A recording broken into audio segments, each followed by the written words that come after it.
All right, sorry about that. Yeah, there's some function in which every time I come on, I have to change to 720p, and then I have to switch it back to 1080p, and then it fixes the zoom.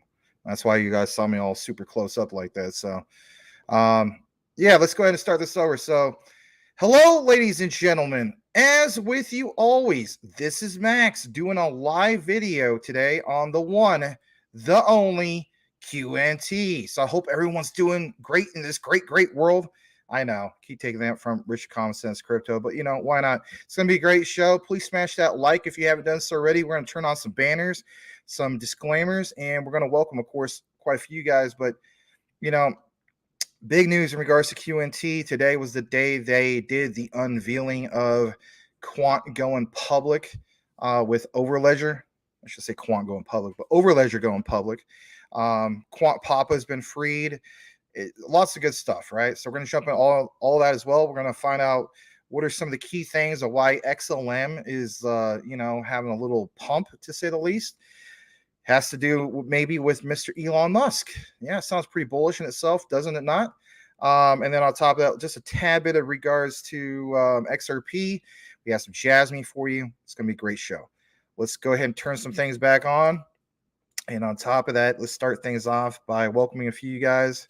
I'm going to double check the other screens, how we're doing. We're at 15 likes. We got 21 people in here already. Please smash the like so we can get this show out to a broader base. But I do thank you guys for being here for Tuesday Night Lights, live with Max. No, I don't have a beret. But you know what? That beret in the thumbnail looked kind of cool. One of my friends told me, he's like, what the heck? You're trying to look like we call it like a gorilla or something, I was like, yeah, man, the lynch mob, gorillas in the mist. No, I'm kidding. All right, let's get into the first comment of the day. Comes from Mr. Tim Shea, who does his classic line of hey. So Tim Shea says, hey, the mayor of crypto, the crypto commissioner is in the house. Thank you for being here, representing the 589th district of XRP Army, Mr. Tim Shea. On top of that, we got Mr. JC the Man in the house. Josh Cormo says hello. Give him a follow over at JC the Man. Thank you very much. We also got the one and the only and the best name in crypto as far as I'm concerned. The one and only Mr. Boomer Effin Sooner. That's right. Boomer Effin Sooner. Thank you for being here, Mr. Boomer Effin Sooner. Glad to have you. Yes, sup. We also have the lovely Brittany. Hello, looking sharp as always. And how about this, Brittany and everybody else? I have not seen this guy for the longest time. Mr. Soccergino. Grazie, signore. Welcome back. Glad to see you. You think I may have forgotten about you? No way, man. I do recognize you. And maybe you are back because you see things becoming very bullish. Maybe because it's QNT. I don't know. But it's good stuff. We're going to jump into all the key things here in a bit as we welcome a few more people and, have them smash the like. It's free. It doesn't cost you anything. I also want to welcome back Stargazer. He says, hi, everyone. Hand pink waving, which is emoji. Sorry about that. Watching the QNT video, already smashed the like. Thanks, man. I did release that, obviously, over a week ago. But, yeah, the Quant Network wanted it taken down because they want to do a proper release.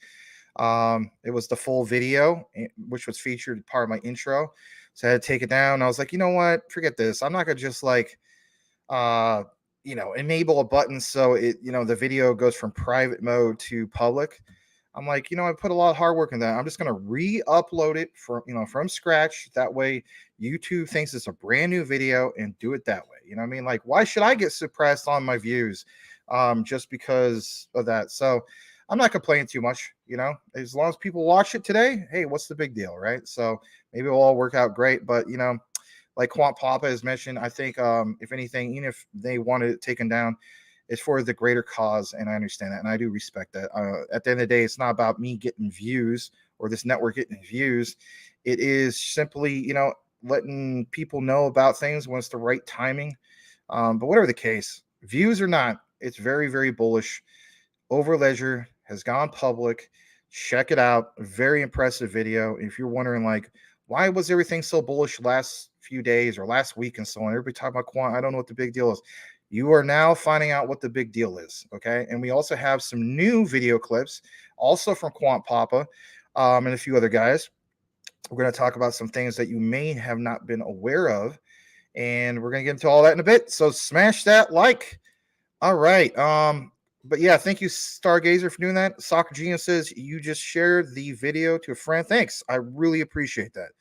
We are both trying to get to 15 QNT. That's a great goal. So far, I'm at 10 QNT. Hey, awesome. Awesome stuff. We all have different goals for QNT. Hello back to you, Brittany. Thank you. I appreciate you always. You've been a long time watcher of the show. Brittany, don't think I have ever not appreciated you enough. I mean, I cannot thank you enough. You obviously watch this show. You watch, I think you also, do you watch some other shows? You watch other content creators? Well, whatever the case be, I do see you here quite a bit. And thank you. Greeting, everybody. It's good stuff. All right, let's go further down into the comments. We got the one, the only, Mr. Edward Vincent. I like this greeting because it tells people to basically smash the like. Speaking of which, we're at 21 likes. We could get a few more. It'd be great. Yeah, Project Rosalind is bullish. I did a video a long time ago. I don't know if you guys remember. It was a few months back. And I will share this real quick, because, sometimes people feel as though all that stuff was just speculative. They don't understand what's like the journey of trying to, get you guys the information and so on. That's just the way I personally look at it. But, we got, what was it? This one, I'll show you this real quick. So we had this one for 3 weeks ago. Let's share the screen. Can we share the screen? Yeah, we're sharing the screen.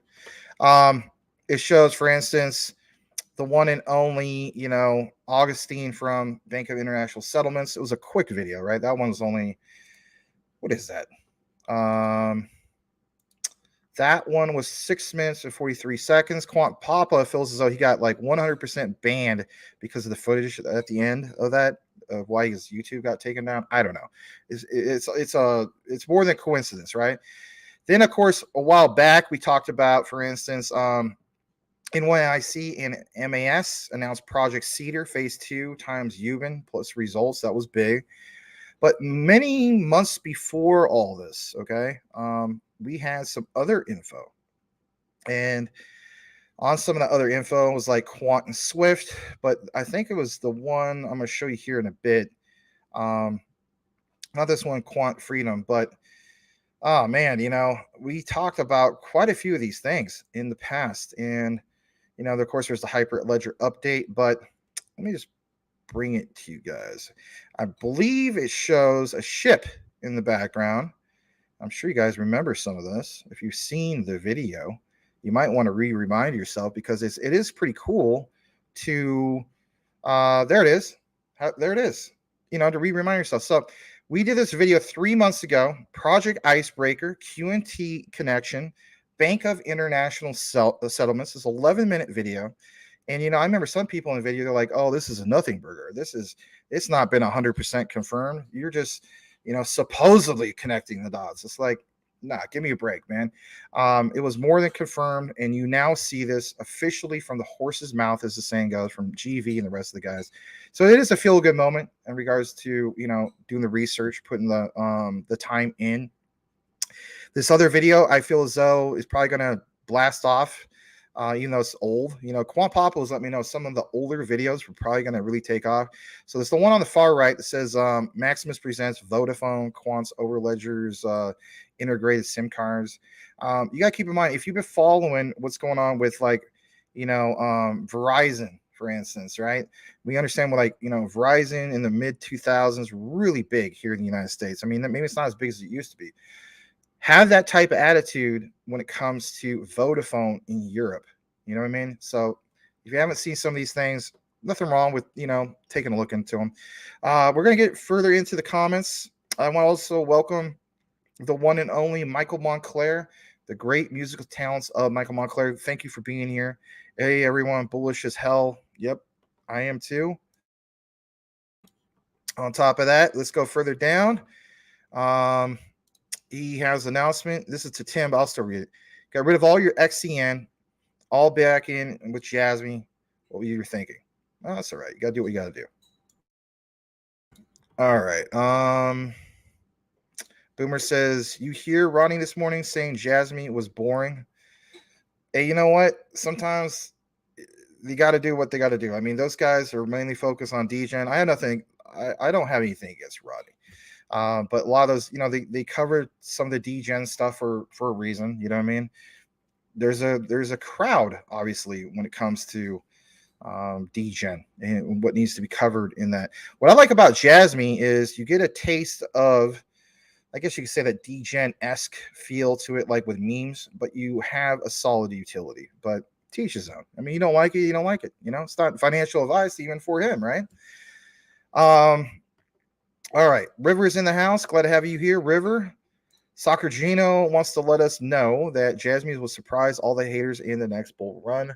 Yeah, I'm really glad I loaded up on it. I'm up in the profits on it. I am not complaining, and I have new goals for it.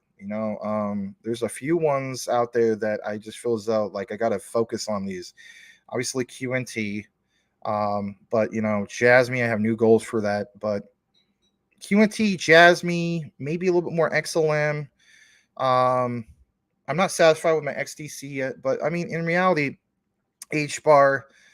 After that, I mean, I think I'm good, and just getting into something like Caspa or something like that. So I do see that we ticked up. I really appreciate you guys being here. We are now at 27 likes. Please smash the like button before we can tick up a little bit more. We will get into some of the news that we have for you guys. All right. On top of that, we have the one and only Brian Dowie in the house. Sup, Brian? Glad to have you here. We will share some of what Brian, got us, or I should say what he DM'd me earlier today. We might actually just do that like maybe after 2 or 3 headlines. We'll get into that. So there's cool stuff with that. All right. Glad to have you here. I'll read this comment, and then we'll read maybe like 2 or 3 more, and then we'll get into the show. All right. Michael Montclair says, I need to rebuild his XDC and XLM again. I put those in XRP, but I made my goal with XRP. So let's see. Yeah, there's nothing wrong with that. You shift stuff around. Just my thing is, I don't do it for a loss, but that's just me. I mean, if you see more opportunity in the other, or if you get more gains to make up your losses, I mean, if you're good with that stuff, you're good with that stuff. So right on. All right. I did see Salamander in the house. Thanks for being here, Sal. Appreciate you being back here. Salamander, the XDC commander. He's the XDC commander for a reason. So we will read, like I said, maybe just a couple more comments. And then on top of that, we will get right into the actual show. Jeffrey Shea, which I still have no idea if you relate to the one known Tim Shea. Welcome back. Big Hedera fan, obviously Quant fan too. All right, let's see. Cool Cat Crypto's in the house as well. Just trying to see if there's anything else specifically. G. Ray Wells, you got me with Jasmine. I'll stick around. All right. Well, like I said, not financial advice, but you guys got to do what you got to do. Thank you very much, though. All right, we're going to go ahead and, I guess, read this real quick from Cool Cat. XLM is the FedNow blockchain. I just know it. We're going to talk about FedNow about maybe at the halfway mark of the show, because obviously it's coming out here soon. Okay, let's go ahead and kick it in to what we have. So we're going to start things off with, obviously, QNT, okay? And rightfully so. I mean, big day for QNT. So let's go ahead and share this. This comes from the one and only Quant Papa. I love it when they call me Quant Papa, right? Maybe you're into hip hop. Hopefully it was the 90s, but maybe you don't like 90s hip hop. Maybe you like some of the mumble rap. And if that's the case, I'm going to ask you to quietly leave. There's people who enjoy real hip hop here, and it's no offense, but adios. No, I'm kidding. We welcome people who even like garbage hip hop. Real hip hop was in the 80s and 90s. Let's face it. All right. I welcome everybody. On a serious note, let's jump into this. So, Quant Papa has this new video, or the clip, I should say. You guys, of course, have seen, especially if it was last week, with the unofficial unveiling that was not supposed to be released. The Quant Network has let us, many content creators, know. Like, hey, you got to pull this down. You could talk about it, but can't have the full video. I get it, right? This is a new one. All right, this is a new bridge video. It's about 1 minute and 38 seconds from the one and only Quant Papa, who has been freed. He is now up to 507 followers. I think, if anything, he's going to get back what he had before. A lot of people are welcoming back. I saw Tokenizer welcome you back. A lot of people welcome back. So welcome back, man. We're talking about welcome back. At one show, welcome back caller, whatever it is. So welcome back, Quant Papa, new bridge video. Let's play this. Smash that like. Here we go.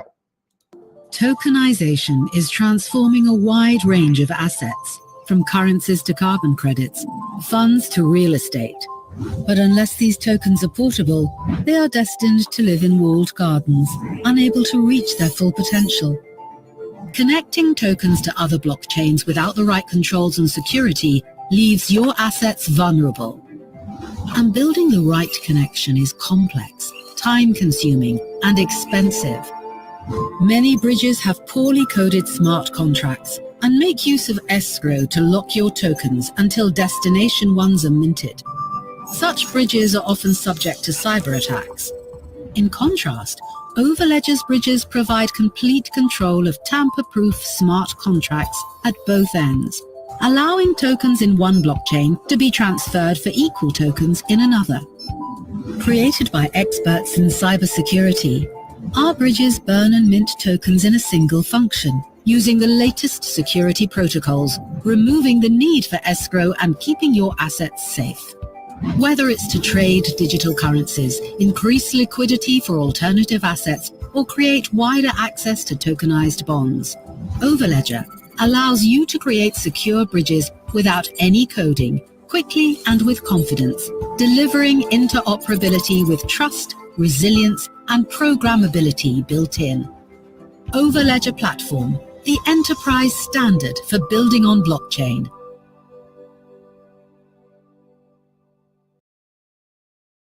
The Overledger platform, the enterprise platform for building on blockchain. I mean, that was a feel-good moment. It's just like gonna go all nerded out on that one. Oh my god, I might get my Eagle Scout badge. I mean, it's just like, wow. All right, we got a little bit more for you. I mean, we can't just stop there with a minute and a half, right? Let's give you guys a little bit more. So again, thank you so much to the one and only Quant Papa. There's a little bit more in regards to this, and let's jump into this. We'll give you the official announcement from the Quant Network. Here it is. I'm going to come back into the frame. Quant launches Overledger platform, right? This was mentioned earlier today. Both GV, as in Gilbert Verdi, and Andrew Carrier, reached out to quite a few content creators that I guess you could say leaked out the information before that, they wanted to be unveiled, which was, I guess, earlier this morning, London time. So it was unveiled, and this comes straight from the Quant Network. Look at today's date. Of course, this is from Andrew Carrier. He's the chief guy in charge of marketing for Quant Network. But yeah, look at this. I mean, you see GV here. They unveiled the Overledger platform. This is making the same enterprise-grade technology that has underpinned our projects with institutional and central bank customers to date, accessible to large enterprises, SMEs, and developers for the first time. I wish I could blow this up bigger, but when I do, it gets all just kind of out of whack. So this is the biggest I'm going to be able to do. But they are very proud about this unveiling. And, I'm going to read a little bit more in regards to this. This video that you're about to see here is obviously included at the very beginning intro of the deep dive that was released last week, but re-released today, like, maybe 15 minutes before the show, something like that. But yeah, I mean, it's definitely something that they're very proud of. Overledger platform, the infrastructure used in Project Rosalind, all this stuff that was speculative, or that I felt as though, like a 90% chance that they're using Overledger, and then to get it confirmed, yeah, you know what, I will dust my shoulder off, and I will thank people like Quant Papa who put in the extensive research and so on. I will thank other people like Tokenizer and all the guys that did the heavy lifting long before me, because it feels good when you see things confirmed. Absolutely. So the Bank of England, Bank of International Settlements, retail CBDC project available to all via software as a service. Think about what software of a service is. We talk about in the past, quant is not focused on retail. They are focused on some of this institutional stuff, right? It's big, it's huge. We're always talking about like the utility runs of the world and so on. It's just like, if you understand that concept in itself, if you're new, it may sound kind of intimidating, like utility run. What the heck is a utility run? I heard about, bull runs and so on.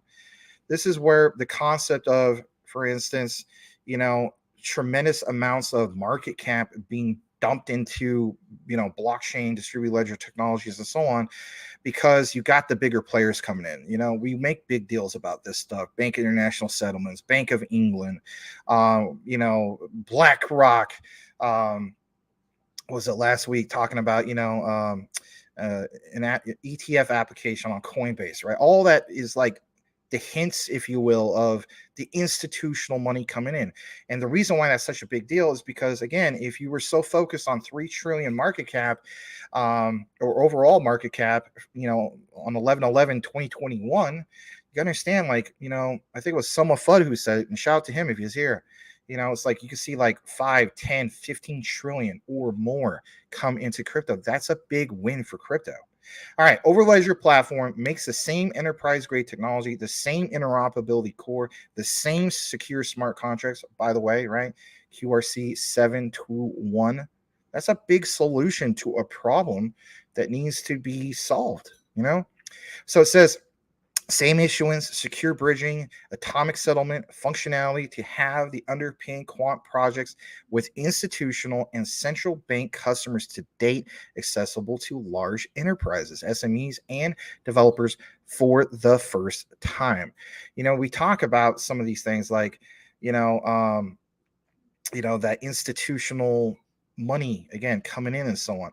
But when we talk about ERC20 tokens and so on, I showed you guys that demo. At least I didn't do it here on the live, but in the deep dive video that was re-released today, I showed you a demo of 27 seconds of how easy you can deploy the whole contract, right? What's impressive with Quant's Overledger is how about, instead of having just garbage meme tokens to easily deploy on, you can bring in that institutional grade, high quality projects and so on. And it's very appealing for these devs to come in and build on this platform, because they don't have to go out and maybe, spend a bunch of time learning new coding languages because they only know, Python or C# or whatever, right? C++, you name it. That is very, very big. And I'll read this quote and we'll kick it into this video. Overledger platform is a game changer for anyone that wants to build a business in the blockchain economy. So I'm going to play this and we'll get into a little bit more about this here in a bit. But you know what? If you never heard of QNT and you're just seeing it for the very first time, what a time to get this unveiled to you. So we're going to go ahead and play this. Smash that like if you haven't done so already. Here we go. Quant's Overledger platform gone public. The current form of money that we have today is obsolete. We've been using the same system for centuries. What we need is a new form of money that is fit for the future. We believe that blockchain technology is the future of finance, bringing trust and transparency to any transaction. In payments, its programmability allows banks and payment firms to innovate for their customers. While in capital markets, tokenization of all kinds of asset classes is connecting issuers to deep pools of entirely new investors. The impact of blockchain to finance is actually just as big as the impact of the internet to society. It really is transformative and changing the entire underlying architecture and the infrastructure of what we use today. Blockchain allows us to have smart money. Smart money allows us to program new types of logic, new types of functionality into money to do things that is really fit for purpose for the 21st century. But there's a problem. Blockchain is often costly and complex to implement properly, and most enterprises lack the specialist knowledge required. Each of the blockchain technologies is really complicated, and it's quite a niche skill, right? They were only invented a few years ago. There's not millions of developers that know this. It's a new nascent technology that's hugely transformative, but difficult to integrate and difficult to bring into any financial institution. Its usefulness is undermined by a lack of common standards, the inability of assets deployed on one blockchain to run on another, and the fact that bridges between networks and poorly written smart contracts can be exploited. I founded Quant with the vision of really changing the entire architecture of our financial system. The pain points that everyone faced with blockchain technology was a barrier to its adoption. And so we set out very early on to remove all the friction, change all the perceptions of blockchain, and make it easy to integrate into any corporate or enterprise system. Until now, we've been applying our expertise in standards, interoperability, and secure smart contracts to a few transformational projects. We've worked on national infrastructure in Italy, a cross-border payments network in Latin America, and most recently on Project Rosalind. Project Rosalind is our collaboration with the Bank of England and the Bank of International Settlement to understand and test with the industry what a retail central bank digital currency looks like. On the infrastructure side, we hosted the blockchain, we built the smart contracts, we exposed the smart contracts to a kind of a back-end API. So this is the technical work. And we're also involved in kind of building the requirements. Right? So we spent a lot of time in workshops with all of the other folks in the project, building out how should this work. So there's a lot of detail in that. So in terms of participation, we put a lot of expertise into the project. We put a lot of experience into the project, and then we did all the technical work as well. What we learned was there's a way we can make money, a digital pound, for example, smart. We saw firsthand participants like the Central Bank of Canada, Amazon, Barclays, MasterCard use this innovative escrow technology that we built to create new types of payments and new types of flows. We're proud to announce that the same interoperable technology, the same expertise in blockchain and secure smart contracts, the same commitment to security and resilience that has underpinned all of our work to date is now available to anyone with the launch of Overledger platform. We're launching Overledger platform as the enterprise standard for building on blockchain. We've taken all the experience and work that we've done for the Bank of England, Bank of International Settlement, and opened that up for the rest of the industry to use. By using Overledger between their technology and the blockchains, they've got a standardized API layer that translates all of the messages that are needed, which means that people can build faster, they can build more securely, they can build without hiring external developers, they can use their existing in-house developers. And not only that, they can connect their existing technologies. So rather than building a whole new platform, take the platform you've got and build a blockchain module for it using Overledger. You could get to market 3, 6, 9 times faster, depending on your use case. Blockchain projects need this kind of technology. It makes the projects faster, it makes them cheaper, and it makes them last a lot longer once they're built. So Overledger platform is just a massive enabler. Overledger is a game changer because it allows people to connect to blockchains without knowing anything about them. We have all of our APIs in a business language, so you don't have to have any expertise in blockchain to be able to connect to them. It just makes it super easy and super simple. It's our way of creating mass adoption of the technology. It's an enterprise way to access this new innovative technology without having all the friction and the barriers and the challenges that come with it. Overledger platform is simple, trusted, and future-proof. It's available today from our website.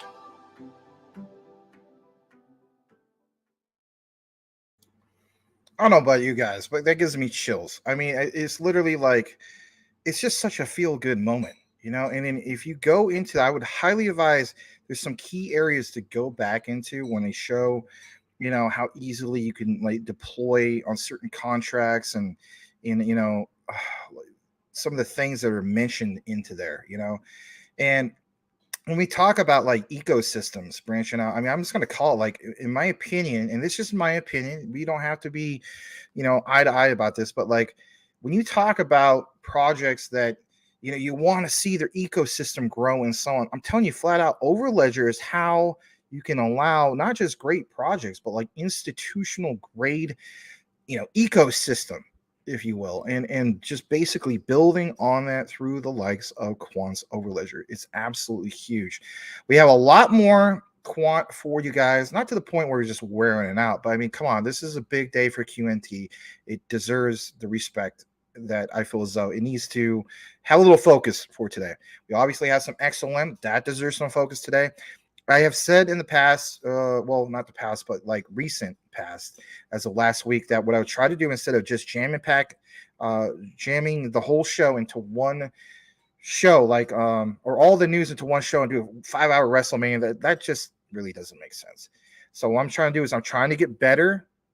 And one way of getting better is to try to like maybe go like maybe 2 hours, 2.5 at the very, very most. That's like maybe just reading like, comments, questions, and stuff like that. But the reason why I want to do that is because, if I do a good show like QNT, XRP, XLM, and some of the other ones, maybe Jasmine, and then the next day, some of the other ones that you see tagged, that just makes better flow. People see it and so on. But today, you will get a little bit more of XLM because we did cover XLM yesterday. But the reason why we're doing XLM again today is because of some of the recent findings. And it's, it's one of the best ones as far as performance for the top 100 today. So it deserves to get more recognition, kind of like, all these digital assets that we're invested into, right? Supply and demand. We're going to talk about some of these things. Let's kick it back into some comments. I do appreciate that we almost ticked up to 50. Please smash that like. I know I put a lot of emphasis on it. And the only reason why I do that is because, we put time and effort into this. And, we just want to see the show get out to a broader base and, get some newcomers in here. But I really do appreciate everybody who's here right now. All right. But yeah, let's also welcome Stump Rider. Thank you for being here. Of course, Tim Shea's representing the 589th district of the XRP Army. Cool Cat Crypto, we're talking about QNT. I just want to state I cannot thank you enough for the passion that you bring to the table in regards to BSV. And I really mean that. This BSV was one that I decided, recently, was it 3 weeks ago? When I saw it at bottom under $25, I bought, more. I was like, this is for $100. Why not do that? And then there was some recent pumps, right? Still one of the top performers, that BCH. I don't think you're in the BCH, but I was just like, you know what? This is one thing I do love about our community. We have some very smart intellectuals who are taking the time to research some of these projects. I do see that you're very passionate about ordi as in ordinals, and I can see why. I want to throw this out there. So guys, I'm going to make an announcement, and that is this. There's a few deep dives I'm going to do. All right. So one is ordinals. It is on my list because it seems very impressive. I think Cool Cat's right on that one. So look out for a recorded video on that. I am still going to do an intro into render. And then, of course, another project that has to do with real estate. I'm going to show you guys about that as well. All right. So I already welcome Stump Rider. Let's go further down into the comments. Crypto John is in the house. Give him a follow over at Crypto John. I know a lot of you guys have already done that. It's an honor just to have Crypto John here. Thank you so much, Crypto John. Coolcat says XLM is perfect for what FedNow wants to do. And how about this, guys? If you're just now tuning in, how about with what Elon Musk wants to do? Now, I know this sounds so speculative. Some people are saying like, oh, come on, here we go again. This whole thing, it's like a rat race at this point. This blockchain project saying that, it's going to be Dogecoin, or it's going to be, Ripple's XRP. There's going to be this, it's going to be that. I mean, where's the end? How about something solid? How about something really solid? Like when we connect the dots, I'm telling you flat out, stick around for the XLM segment. You're not going to want to miss it. And if you may know about some of these things in regards to like, the one and only Elon Musk and so on, but you may not have been aware of some of the recent findings.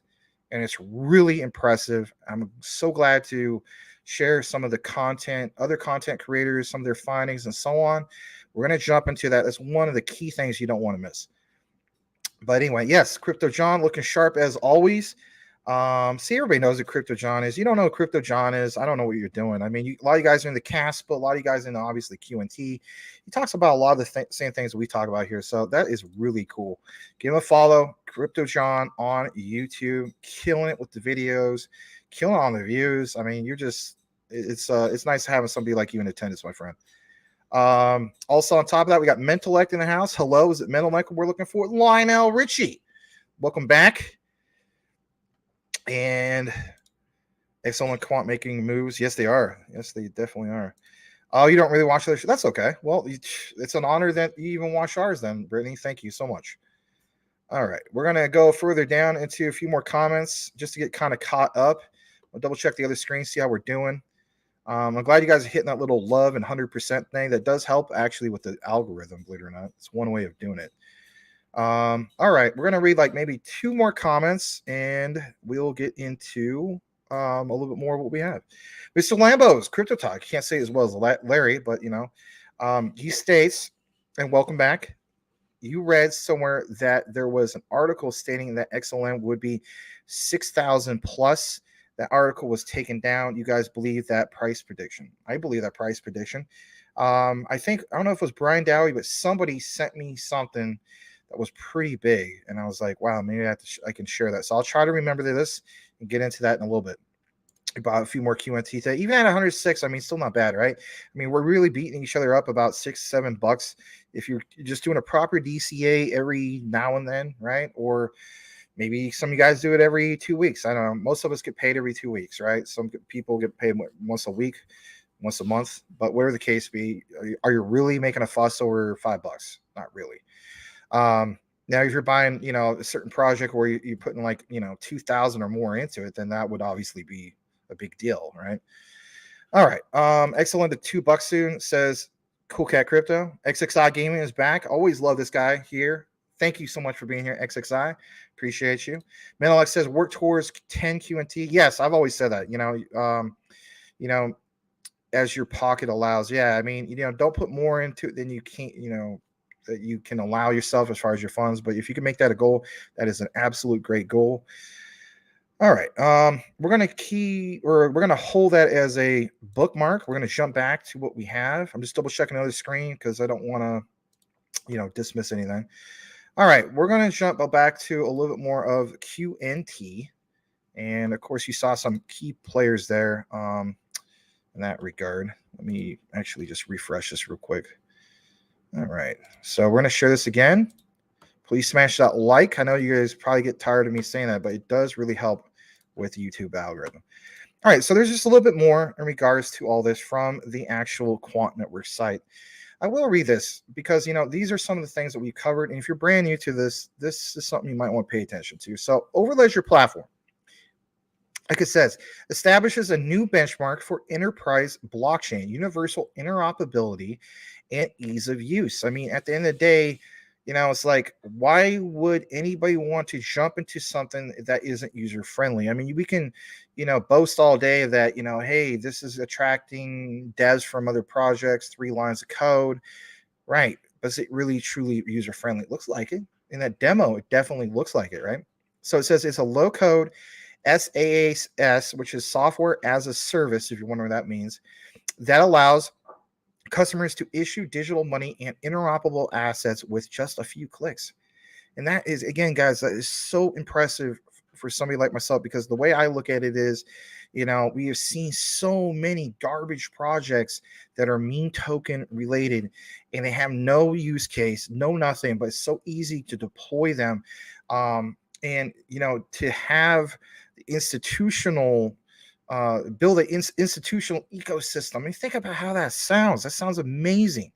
So, just within a few clicks, create secure smart contracts that will execute on any blockchain and use simple APIs to integrate with their existing systems. I know in the past, some people, like, some of you guys have pointed out, hey, there's other blockchains that are interoperable, but like Gilbert Verdian has outlined in the past, okay, you get a new blockchain put into here, right? That overlying layer. You've seen examples where, let's just call it like XYZ projects comes in. And typically speaking, that's going to take like an extra 18 months to do what they're asking. By being able to have Quant's Overledger, that takes a lot of time out of the mix, saves a lot of money, like he's basically pointing out and so on. He talks about, creating things to be frictionless. So it says the launch of Overledger platform comes at a critical time for the financial services industry. You've seen that, not just, for instance, with Bank of International Settlements and Bank of England and so on. Like, you've seen a lot of what's going on here recently.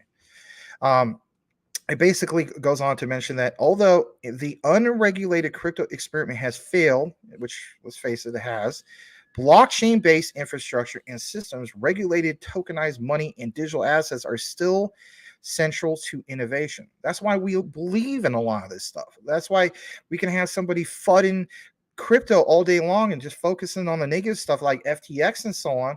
But it's just like, do you understand that there's a thing called blockchain technology, and there's some real true innovators that built during a bear market and made partnerships, and look at where the technology is going. Do you understand what Web 2 is? Do you understand where Web 3 is going? That's what I'm talking about. I want to invest in the future, but I also want to invest in where the big money is going, the institutional grade money is going. And that's why I'm so impressed with the likes of Quant Network. Their platform solves, for instance, this problem, which is what you see right here. I meant to go up to that part. Sorry. It says that in regards to innovation, it says in tandem, it's expected that the value of tokenized assets will reach $4 trillion by 2030, but businesses are scrambling to hire the right expertise, or a plethora, I've heard Larry say that too, of developers to capitalize on the opportunity presented by this new technology. Their platform, as in Quant's Overledger, right? Because we talk about being blockchain agnostic, it's an operating system. They solve this problem by allowing any business to access blockchain and unlock its benefits. They're going to continue to work on projects. They are. But look at this quote, and then we'll wrap up this part and we'll jump to the next video. And this is a great quote. It says, from central banks to their commercial counterparts, from issuers to asset managers, the financial world is now wise to the transformational value of blockchain. Like, how great of a project do you have? What are you trying to solve? Are you trying to solve things with interoperability? You're trying to solve things in which, you just focus on the payment rails of things. Can your project scale? We talked about all these things in the past. But it says already used in some of the other most demanding use cases in finance, Overledger is the grown-up approach. I like this saying. That's funny. Sounds funny, but it's serious. It's the grown-up approach to implementing this technology. One that any developer or business can now use to expand their offering, getting to market at speed and with ease, comments Gilbert Verdine, as we know. We think this is a game changer for anyone that wants to build a business in the blockchain economy. I mean, I myself, I'll be honest, I've been so burned out with, in the past of going to college and so on, because I doubled up on my classes. I was just like, man, I want to kill it with this. I'm doing really well. I'm ready to get straight A's, but you know what? I don't want to go to college for 8 years. That's just not an appealing thing to me. So I was like, I'm going to double up on all my classes. And as a result, I finished my associates, bachelor's, and master's. And it was actually a total of 4 degrees. I don't really count my associates in accounting, but whatever. 4 degrees in under 3.5 years.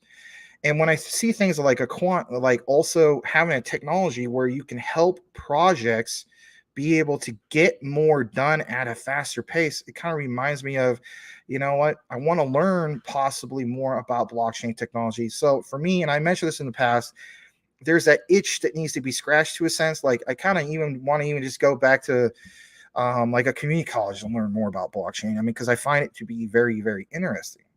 So this is a game changer, right?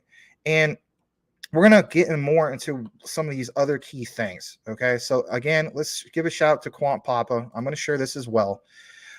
This is in regards to the Digital Pound Foundation. We know that Gilbert Verdine resigned from them, but not to the point where some fudders were saying he got fired. All this stuff has already been, released or addressed in the past. So Project Rosalind, we're talking about so much. The Bank of England as well. And of course, the Bank of International Settlements. It says retail CBDC project was underpinned by the Overledger platform. Today, Quant announced the platform is now available to all via software as a service. Quant launches this Overledger platform. And people, of course, are saying Quant, the interoperability standard, and so on. But I want to take you to this part now, and let me just blow this up. And of course, this was something that was pinned from Quant Papa. It does feature, Augustine from the Bank of International Settlements, but it says, are you ready for the Overledger? Are you? I mean, this is from June 16th, but it's just like, I think a lot of people are. Maybe us as in retail don't 100% get where this is all going. But these big players here, no pun intended, I think they understand why it's so big and why they're utilizing their platform, as in the Overledger network. Let's play this, smash that like. Here we go. We at the BIS have, we like sometimes to think big. And to mention the unified ledger, yes, is a huge thing. And you know, it's difficult to conceptualize in real life. But what we really are looking for is a network of networks. Is a network of networks, and that they should be interconnected. The need of the hour in blockchain is interoperability, linking up blockchains. So FinTech Quant Network has launched what it calls a network of networks to solve the problem of interoperability across blockchain platforms for trade finance. A network of networks that's fit for a hyper-connected world. Network of networks where you have a good financial infrastructure where the settlement of assets can take place. Where the platform and the infrastructure, which is a network of networks for blockchain, which is an interesting product. Tech company unveils network of networks to solve blockchain's interoperability issue for trade. So this is a firm called Quant Network that have launched a product called Overledger. It's very ambitious. I think the unified ledger, we have mentioned it as a concept, but in a more working plane, it would be easier understood as a network of networks. Internet of money, internet of value. Eventually, it is going to be a network of networks. Networks of networks is openly connected networks. Network of networks. Of creating a network of networks. We need to interoperate with each other. So we need a network of networks. It's a chain of chains. It's a network of networks. Yes. Quant powers a hyper-connected world of interconnected networks. That's the future. Quant is leading the connectivity revolution. Quant is leading the internet connectivity revolution. With a picture of Pepe in the background. What kind of blasphemy is that, Mr. Quant Papa? I'm kidding. Cool stuff, of course, obviously, from the one and only Quant Papa. We're going to now jump back into the comments, see if I missed anything else. I think we have a tad bit more in regards to QNT. I'm just going to double check. Yeah, we do. We do. We have one little bit left. And then from there, we're going to jump into XLM. All right. So can we get a baby for the one and only Quant Papa? Yes, Quant Papa. Junior Mafia, represent baby. Anyway, you get where I'm going from or coming from. All right. Next up in the list, I should call it a list, but it's a list. Is Mr. Magic Power. Welcome. He says, hello, guten Tag, Liechtenstein Exchange. Just in the house like I do it every day. I know. Welcome back, Magic Power. Zara, the lovely Zara, who is the fiance, or maybe you guys are already married. I don't know. To Michael Montclair, thank you for being here. Appreciate you. Zara, booyah shaka. Men don't like this in the house. Jasmine is boring until it explodes, so stay boring so more people can DCA comfortably. Yeah, I mean, you could say the same thing about XDC, technically speaking. I mean, it's just been consolidating at these prices for the longest time. And okay, understand if you've been following, and I know a lot of you guys have, what has happened in previous, boom cycle, if you will. I'm telling you flat out, no one's going to complain when all this stuff explodes. They only complain because they don't see things on the short end. Like I mentioned before, this should not be treated, any of this stuff, technically speaking, should not be treated as a get-rich-quick scheme. For me, I've seen the people, and nobody here, but I've seen people in general, especially on crypto Twitter. There's a few people that I've recognized from the past. And it's like you could totally tell that these people are just still invested only in memes because, to a sense, that is their get rich quick, right? They just, and a lot of times they get wrecked on a lot of this stuff. They chase the memes all day and they're not invested for that long term, play, if you will. But yeah, great intellect from the mentellect. Ahmed, if this is you change your avatar. What do you have? Let me see. Oh, okay. I remember those two guys, Richard Pryor, and then I just remember that movie. Hear No Evil, See No. I used to love watching. My mom loved that movie as well. We used to watch that like back when I was a kid. Good movie. Welcome back, Mr. Ahmed. We're gonna get into a few more comments here in a bit because we need to. Why not? And let's see where we're at. I just got to get that comment back up if I can. My goodness, where the heck did it go? Oh, man. I'm at the bottom now. All right, well, I'm going to welcome a few more of you guys. Aussie Life is in the house. Selmo Flood is in the house. Good, appreciate you guys being here. Let me see, just kind of scrolling up.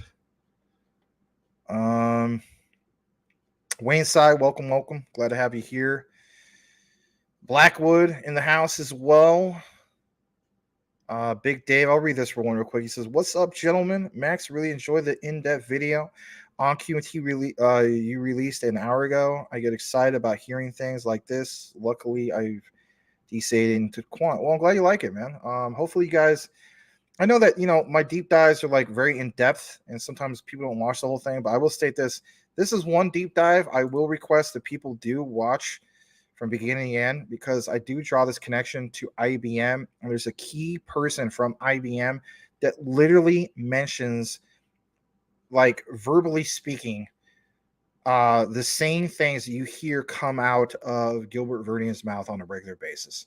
And it's just so nice to pay homage to some of these guys. They're like, when we talk about, the IETF, the Internet Engineering Task Force, and how they're literally the pioneers of the internet. And, Gilbert Verdian, let's face it, I mean, it's more than rubbing elbows with these guys, right? So all these guys are key players to being, the pioneers of the internet, if you will. This guy from IBM, he's got his doctorate in some of this stuff. He's also one of the key players when it comes to being a pioneer. And with what he mentions, I tied into the whole thing of Overledger and so on. Hopefully you guys got to see that, because I did put a little extra bonus into that. So I lost a flood of comments. I apologize. Hopefully nobody takes it the wrong way. I'm just going to go further down to this. Menelec says Overledger is master of ceremonies for the QFS. Yeah, the MC.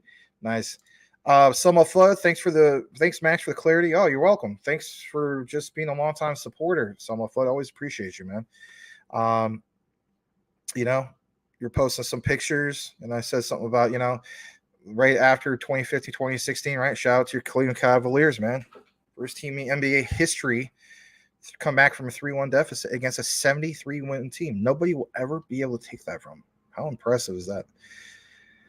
The Quant Burger. Let's see there. This is pointing to a chips. We'll see. I want to read this. So they should make a Quant Burger and market it to the masses, interoperable with ketchup and mustard. Oh, instead of a nothing burger. That's kind of funny. Just dip my toe into XLM thoughts. My thoughts are that's great. But did you buy on a green candle?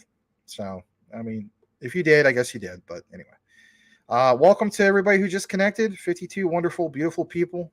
Thank you so much for being here. We're going to get into XLM here in a bit. And let's see here. GS, the gas fees will kill you the second you left the drive-through. All right. Yeah, good job to Wayne. XLM is along with HBAR, QNT, Jasmine. Yeah, I mean, those are all part of my top 10. All right, we're going to read a few more. Soccer Gino says, thanks, Max, for your continuous research and sharing these videos and your insights. Yeah, I haven't done like any videos probably like in 3 days. I mean, this was a re-release. I over the weekend wanted to put out like a Jasmine video, a Quant video. So I got to catch up on some of the stuff. I have some other things that I just started, and I need to put a little focus on that. So I'm trying to balance things out and then not trying to make excuses. Just there's a lot of, it's the saying goes, like we got too much going on in real life, right? Outside of like what you guys see me here as far as crypto. Sometimes it can be very challenging, but it's challenging for all of us, right? So I'm not gonna complain. But I do appreciate it, and I appreciate you coming back, Soccer Gino.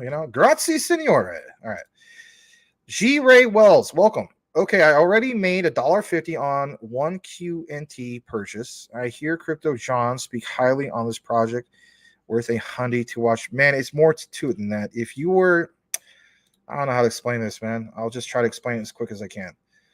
My thing was this: when I was first introduced the concept of cryptocurrency, just like any person, you're thinking, okay, currency, an alternate form of payment to buy things, and so on. And then I got bit by the crypto bug because I turned 10K and 120K, and I just thought this is amazing. Okay, I'm going to take a good portion of this, reinvest it into crypto. But the whole big picture in my head is not, oh God, 10K to 120K. This is the most money I ever made in my life, and it was. Right? Because school teachers, we don't get paid much. Even when I sub as a college instructor, I mean, it's a little bit more, but it's nothing that's like, oh my God, I'm going to go out and buy a brand new Lexus or something. No. My key thing is my dream, and I've shared this with you guys before, I want to create my own video game. I'm going to make 2 of them, and that's going to take quite a bit of money to do it right. I cannot get to that with school teacher wages. So I need to learn more about where the real generational wealth is. It's not financial advice, but this is what I'm personally doing. QNT is definitely at the top of the list, like XRP, XLM. We do talk about Jasmine because it's a nice risk to reward ratio. HBAR, algo. But what's the key factor here, right? Is each one brings something to the table with the form of utility. And I think they're going to last this marathon of, when they say that 99% of cryptos are going away. I don't think they're referring to the the Hederas of the world or the quant networks of the world or the Stellars of the world and so on. All right, Someone Flood says BRC20 about to blow through the roof. Let's effing go. Cool Cat's giving us an update about Ordi gonna dominate the BRC20 craze, and that's the new hype. So that's another thing I'm recognizing too. It's like, there was obviously a big wave that we all missed out on, whether we were fans of Solana back in 2021. Well, a lot of us did miss out on that. So, am I saying get in Solana now? No, but I'm recognizing that there's other new ways of new things like BRC20 type projects, and like you mentioned also, it's like for people that understood the concept of like OpenSea. I mean, I think you're right. I think Ordi stands out with this, so I want to take more of a deeper dive into it and so on. And this is now one of those that's on my short list as well. Caspa, Ordi, obviously DAG, and a few others are going to round off probably about 5 of the final ones I get into. I always say that like I'm done getting into new projects, but every now and then one kind of creeps up, and I feel like I gotta get into that. So that's what's up with that. All right, I'm gonna read a couple more comments, and then after that, we're gonna kick it into the remainder part of what we have for. I think I said we're gonna get into XLM, but I think I have a tad bit more for QNT, and I do. So we're gonna get into some of this stuff here in a bit. All right, so actually, we're just going to jump into it right now. I'm going to double check the other screen, make sure I didn't miss anything. I didn't. All right, let's jump into the last bit of coverage for QNT. And thank you once again to Quant Papa and everybody that, provided a lot of the key things, right? The info. I'm so glad to bring it. And let me see, I got a message from Quant Papa.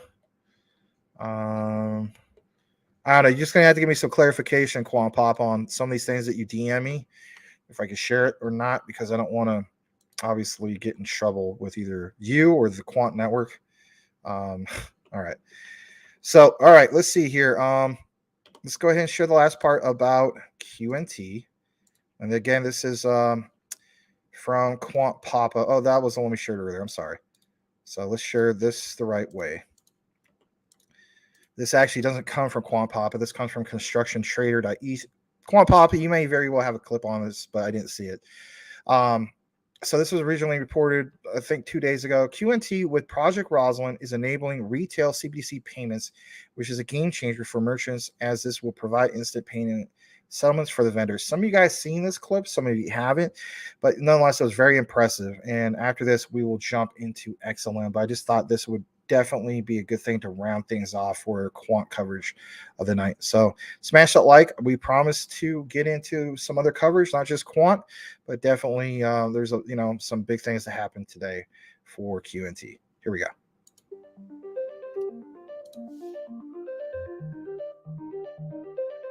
Central bank digital currencies, or CBDCs, are digital forms of cash.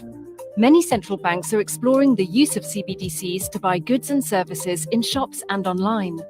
Project Rosalind from the BIS Innovation Hub London Centre and the Bank of England is testing how APIs could enable retail CBDC payments and support innovation. The project builds a prototype of this API. APIs define how systems should talk to each other. The prototype connects central bank ledgers with private sector service providers. It experiments with API functionalities that would enable providers to develop applications. These applications would help individuals and businesses to manage their CBDC balances with the central bank and make payments to each other in shops and online. Working with collaborators from the public and private sectors, the project explored many CBDC use cases.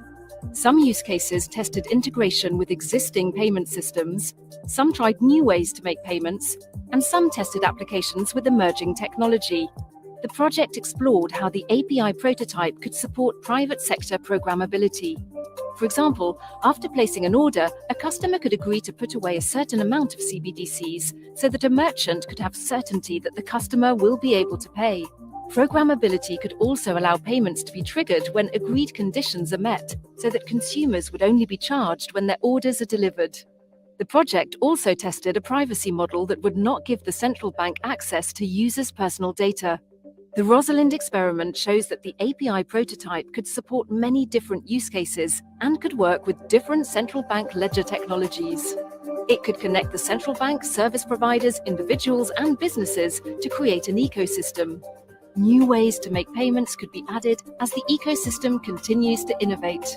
Project Rosalind, building API prototypes for retail CBDC ecosystem innovation.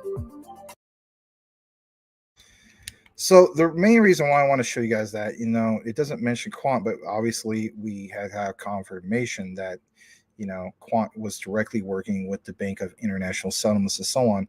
So there's been many things that they tested in the past, whether it's Project Rosalind, Project Icebreaker, Project Hamilton, some of these other things, right? But one of the key things that was mentioned in that video clip was talking about an ecosystem, right? Of taking, for instance, private sectors and so on, and having some kind of thing to get this all done. And so the examples I mentioned earlier, while it seems like, well, maybe Max is just mentioning some of these things because it sounds cool. Well, there is validation of what I was talking about. When we see about having one operating system, if you will, like a blockchain operating system with quants over ledger, and creating just that an ecosystem, I'm more impressed about creating an institutional grade ecosystem than I am about some puppy dog project that has somewhat of a future vision of a possibility of having utility. Again, it's just like huge night and day difference when you compare the two. All right, we're going to kick it in now to our XLM coverage. I keep saying we're going to kick it into that, but there was one last one, wasn't there? Yeah, there was one last one. I will share this. This is only like 30 seconds. So sorry. This was something that I do want you guys to see real quick. So this is something that Tokenizer was highlighting. It says, for those who thought QNT token would be useless, because there's some of you guys who still think that. It says, I'll just leave this here because my mind has freaking blown, and yours will too, if you can just fathom the magnitude of mass adoption this will bring QNT to 100x at least. So yeah, I mean, look at this. Let's just blow this up for a moment, and I think I'll put on a different page just to show you a little bit bigger. All right, so let's blow this up. It says upgrade plan, intro, select plan, credits, and so on. Let's keep that up there for just a brief moment. But yeah, I mean, pay Quant Network Limited, QNT, 9183 light subscription, per year, like it says, basically, inclusive of VAT. The credit bundle was $275.48. I've seen some other ones too. One-time purchase inclusive of VAT. Total price $367.31. But I mean, you have big waves of institutional money coming in, and on top of that, a limited supply of the QNT token. I mean, come on, this is not rocket science at this point. I mean, that's just when I'm personally looking at it. So, yes, finally, that will conclude our quant coverage. We are now going to kick it into the stellar coverage that we have for you guys. And let me just double check the other screen, see that we're doing well. I think we are. I also want to welcome Menace and MO. Thank you for being here. We will now get into this. All right. So if you've been waiting for a while, which I'm sure you have, we talked about, for instance, Stellar, Lumens, and this whole thing of Elon Musk. Is there really a connection here? Are you even aware that there was a connection here? You may feel as though this is just speculative. Let's connect some of the dots. Smash that like when it comes to our show, and hopefully you appreciate it. Really would appreciate it. Let's see how we're doing on the likes. We're at 51. I just saw we ticked up, so I did see someone hit it. Let's jump into this because you know what? Stellar is doing pretty decent for the day. I'm going to show you guys just real quick on CMC what's going on with Stellar. Let's go ahead and share that, and then we'll jump into our outline. All right, so on CMC, we're at 1.18 trillion, down about 2 trillion, or down 2 trillion, you know what I mean. Down from 1.20 trillion. Yeah, down 2 trillion, Max. Wow. Anyway, so I'm going to do a 24-hour chart, and you do see the top performer on the top 100 is Stellar XLM. It is now over 10 cents. 7-day chart, 24% up. And just to double check this, Bitcoin Cash is still doing very well. Of course, Pepe, BSV for the week is number 3. Compound is up there. I was thinking about maybe picking up some Compound, looking at like previous all-time highs. We're in the 800s. I gotta do more research about that, but kind of, I don't know, maybe that's something I need to look into. Stellar XLM, all right. So yes, back up to over 10 cents. I remember when I first got into Stellar, right? I think I paid like 26 cents, token. So, definitely DCA more than a few times, right? I think the lowest I ever paid for it was like maybe 6.5, 7 cents. So I was glad to see this kind of go in the other direction. So yeah, 1, 2, 3, 4, 5th top performer, right? Top performer on the 24-hour chart and 5th top for the week. All right, so Stellar XLM, what the heck is going on with this? Max, can you tell us a little bit about it? Yeah, absolutely going to do that. So I'm going to give a shout out to Mason vs. Louise. You guys know about him for the most part. I mean, he does a lot of YouTube shorts.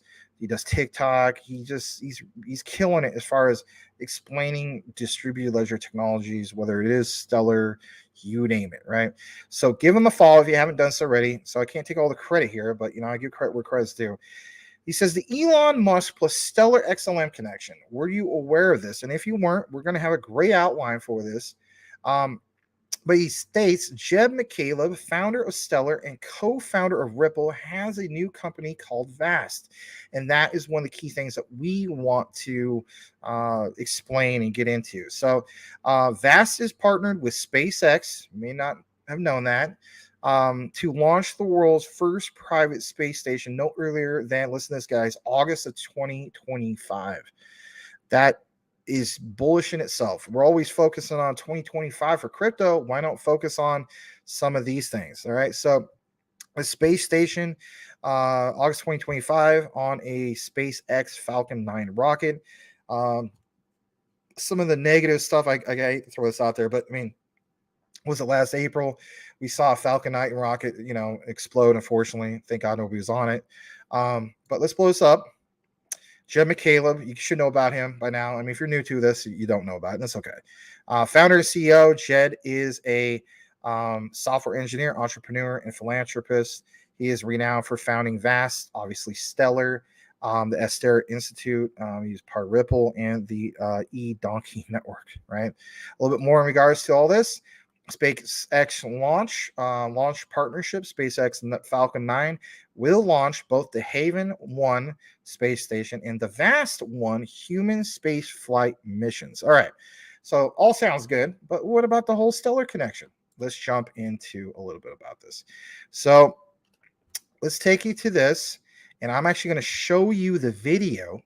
And again, this comes from Mason versus Luis, the secret Stellar XLM project partnered with Elon Musk. Now, this, of course, was originally reported a day after my birthday, which was May 12th. But maybe you weren't aware of this. I thought I would share this because there's some things that, you know, it's worth pointing out, right? This is a very short. Let's go ahead and play this as well. Here we go. Secret Stellar XLM project partnered with Elon Musk. Jed McCaleb, the creator of Stellar XLM, is basically partnered with Elon Musk through SpaceX, okay, with this new project called VAST. Essentially what he's doing is he's reserving people to go to space. You can reserve your stay in space right here. Live in space for up to 30 days aboard the world's first private space station. It is targeted to launch no earlier than August 2025 in a SpaceX Dragon vehicle. Okay, super crazy. They have partnered directly with SpaceX for this mission. This is a big deal. This VAST will become a big deal. I'm calling it right now. And the creator of Stellar is at the forefront of it. He has that connection to Elon Musk, man. Crazy stuff. All right, yes, that is crazy stuff. Now, to round some things off in regards to this, we're not to the end of this, but you know, I did see some more things in regards to my own research and so on. So I'm gonna take you back to crypto Twitter, and let's come back into the frame, and I'll show you guys this. This comes from a guy named Zizu. Hopefully, he's not, you know, connected to Suzuki Inu garbage, right? Of course not. It says potentially huge for Stellar XLM. To clarify, the founder and current chief technical officer of XLM, we know it being Jed McCaleb, right? McCaleb, of course, like we also mentioned, CEO of VAST, the CEO of SpaceX. I mean, come on, who doesn't know Elon Musk at this point? This puts the founder / CTO of Stellar and Elon Musk in close collaboration. And it's big, you know, or huge, as some people have pointed out.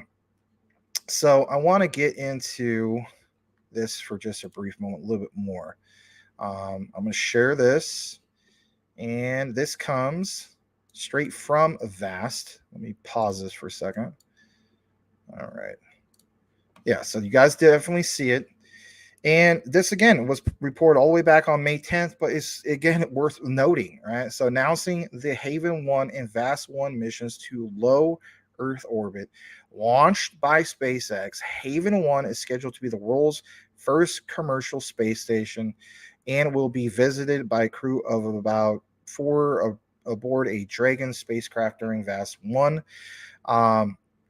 They are, of course, you know, at least back in May, excited to work with VAST to create greater access to space and more opportunities for exploration on the road to making humanity multi-planetary.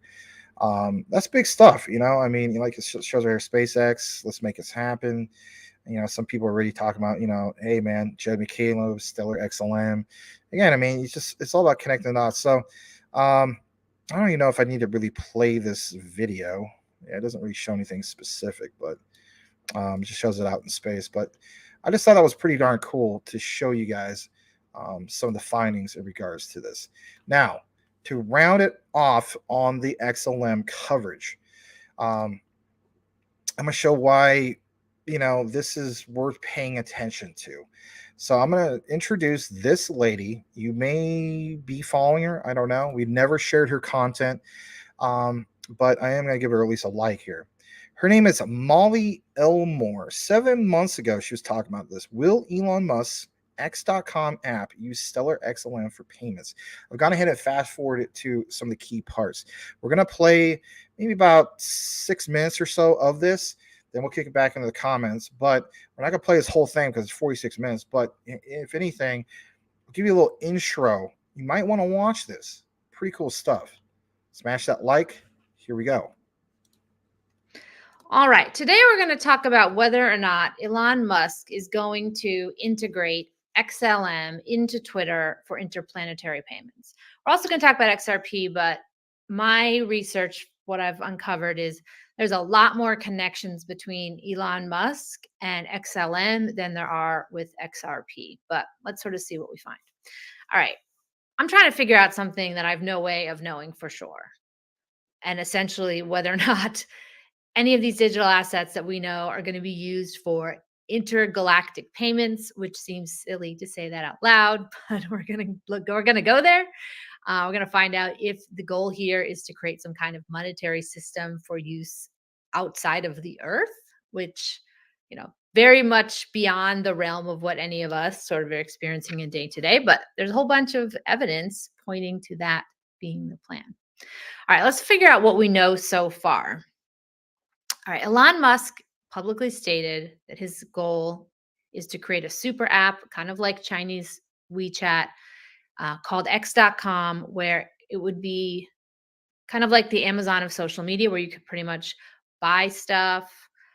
In this case, you would connect with other people. You could tweet. You could be a creator and monetize your work. You could also buy and sell services and physical products. I mean, think about like if you took all the top 10 apps that were used, let's say Amazon, Facebook, Twitter, even like YouTube, if all of those things were in one app, that would be pretty cool. And I could see as someone who creates apps like Elon Musk, that would be pretty appealing. We also know that there's a lot of X stuff going on with Elon Musk. Starlink uses X imagery, SpaceX, Tesla has an X. He named one of his kids X.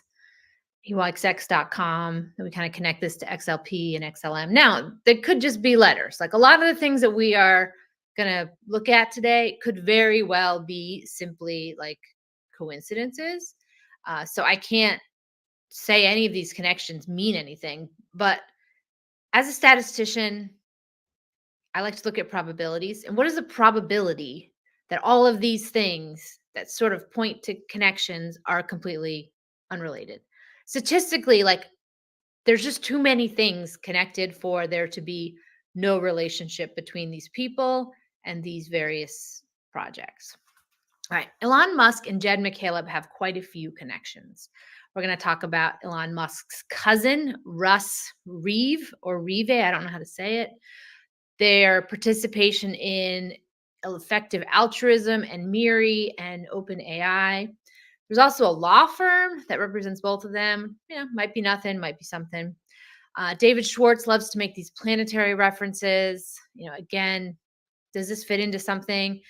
And then Judd McCaleb this year launched a new project called VAST to build like a space station.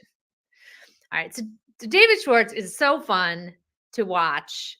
I don't know how much of what he tweets about is real and what is just him trolling and joking around. That's kind of part of the fun is, while we wait for this lawsuit to be settled and for crypto to sort of get regulated. In the meantime, I'm just kind of exploring some of the more fun futuristic ideas here. I'm not trying to convince anybody that a certain outcome is going to happen. I just see all of these very interesting, strange data points that my mind just naturally wants to connect. And that's what we're kind of doing here. And David Schwartz has made some references to space stuff. I mean, just a couple of days ago, he tweeted this photo of him in a moon outfit. Now, it could absolutely simply be a reference to, crypto people love to talk about their assets going to the moon. It could simply be that. It also could just be him playing with his grandkid and have absolutely nothing to do with any of these references. But a couple of years ago, he did, as far as I know, this is him posting on, I think, Reddit or some other type of platform about XRP and Ripple. And I'm just going to read one of the sections of this. And it said, well, I'll just read it all. Okay. It all depends on how big you want to dream. What if Ripple captures Bitcoin market share, current market share? The value of XRP would be $2. All right. What if Ripple captures the value of all high friction international payments that are now occurring? That would put XRP value at $20. What if XRP captures the value of an increasing volume of international payments driven by the reduction in friction? Maybe $120. So what he's meaning is that he's sort of like increasing the category because problems are removed that stop people from using it now. All right, back to his quote. What if the economy triples in size, the volume of international payments increases, Ripple captures all of that, and people also use Ripple for all kinds of other things because it either displaces Bitcoin or equals in size a Bitcoin that's many times its current size. And we also expand the economy to other planets that also use XRP. Now, aside from this simple exercise of like looking at potential value of XRP in contextualized, he uses this example of XRP being used on other planets. Like that doesn't come up a lot when you're talking about, normal business finance stuff. Like, hey, maybe we should figure out if people on other planets can accept payments. Like that's a little non-traditional.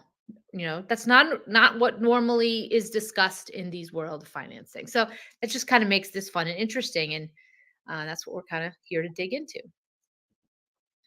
All right, now I'm going to go through some theories or just data points that people have posted on Twitter. These are obviously someone's just guessing or speculation. None of these things are fact. Tinfoil hat time. What if Jed left Ripple to start XLM because they knew that the US government wouldn't let them monopolize the crypto space?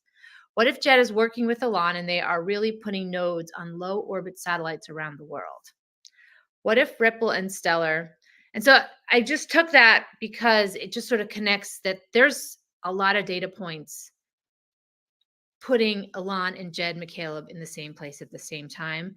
And if we were to look at what they've both stated as their mission and we were to overlap them, it creates this very interesting story. All right, a couple other things that we just sort of know at this point. Elon Musk created X.com years ago. Elon and Peter Thiel turned X.com into PayPal. PayPal sold to eBay. Elon Musk creates SpaceX. OpenCoin develops Ripple. A16Z invests in OpenCoin. OpenCoin becomes Ripple. Elon Musk, Peter Thiel, A16Z invest in Stripe, very huge payments company. The CTO of OpenCoin, Jed McCaleb, develops Stellar. Stripe invests into Stellar. Donald Trump creates Space Force. Both Ripple and Stellar use X in their tokens. And we're going to get into 17 stuff, but Elon Musk forms X Holding Group.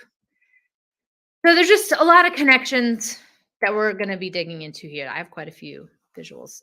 So if you are listening to this on audio, I'll try to reference as much of these videos or visuals as possible. All right, the first interesting thing is this fascination that Elon Musk has with the letter X. And this is relevant if either XRP and XLM are going to be used.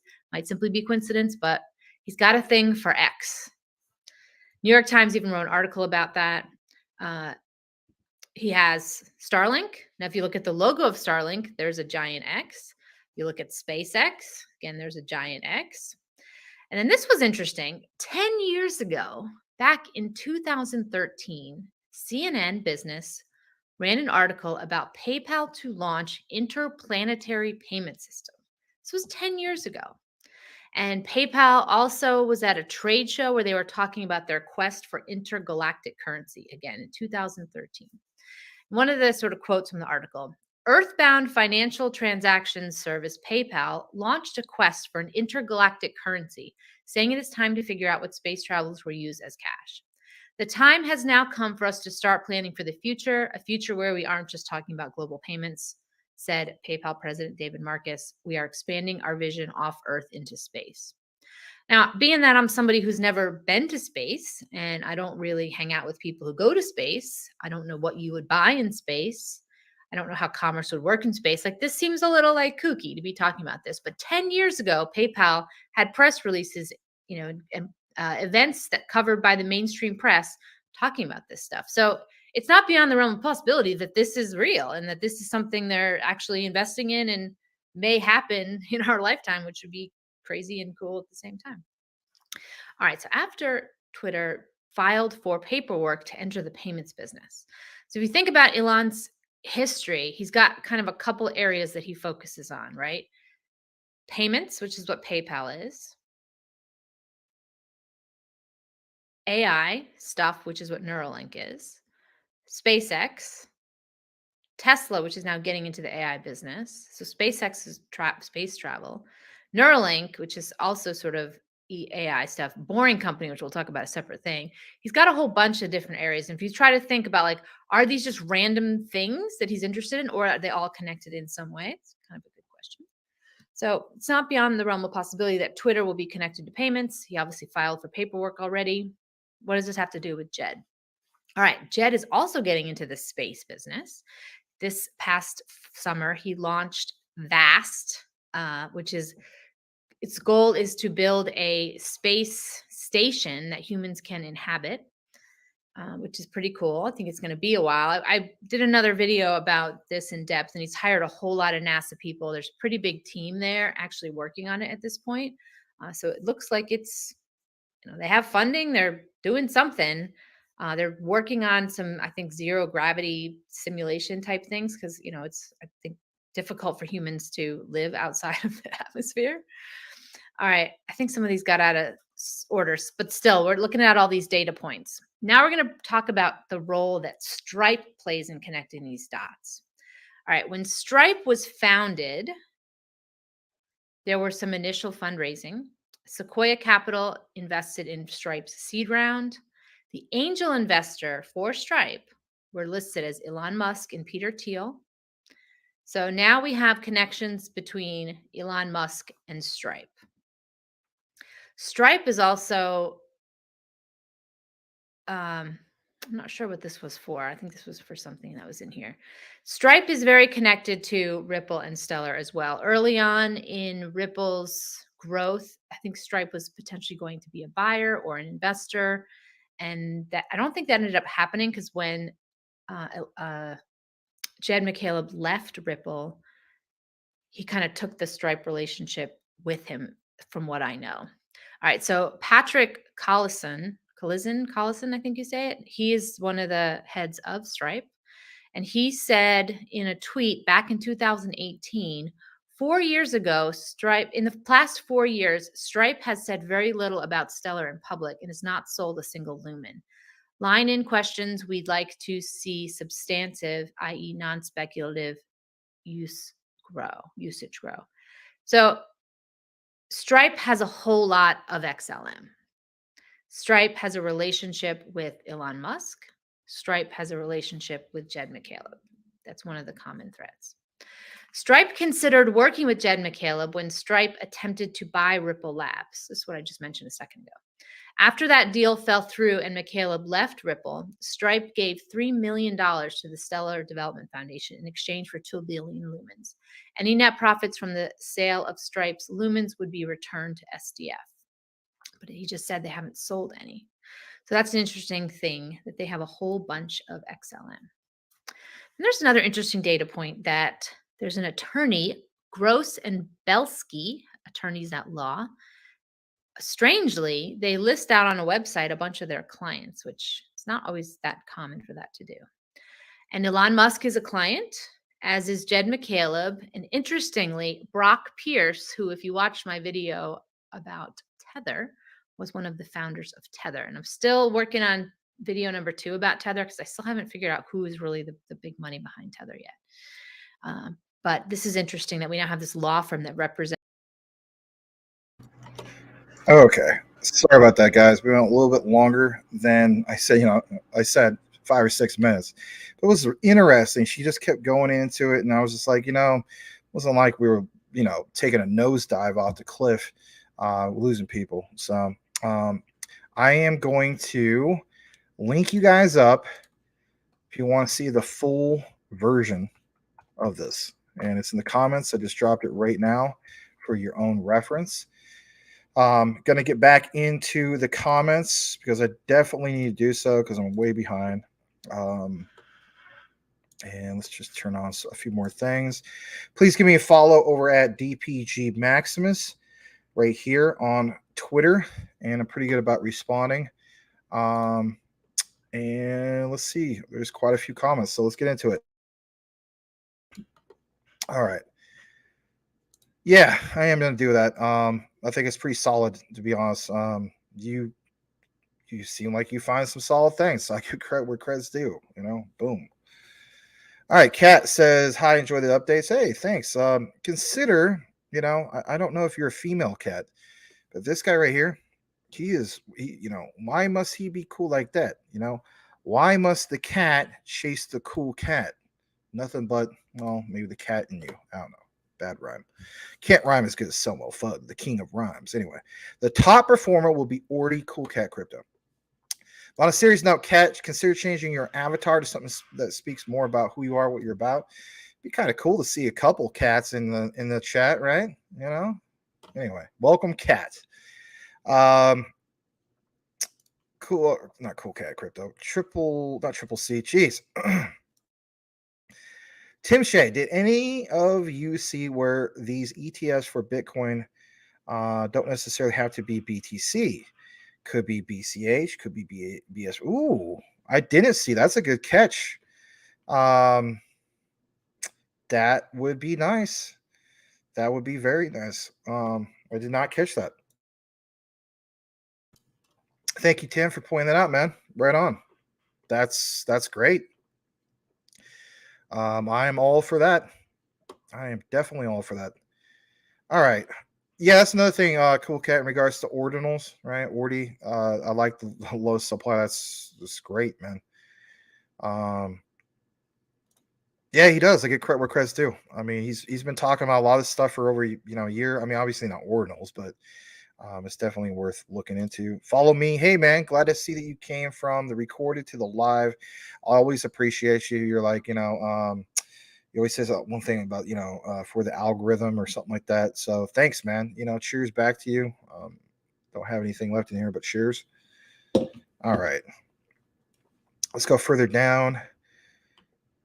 Oh, yeah, eating ramen and stuff like that. But you know what? I mean, just don't panic sell. That's my main thing. Do not panic sell.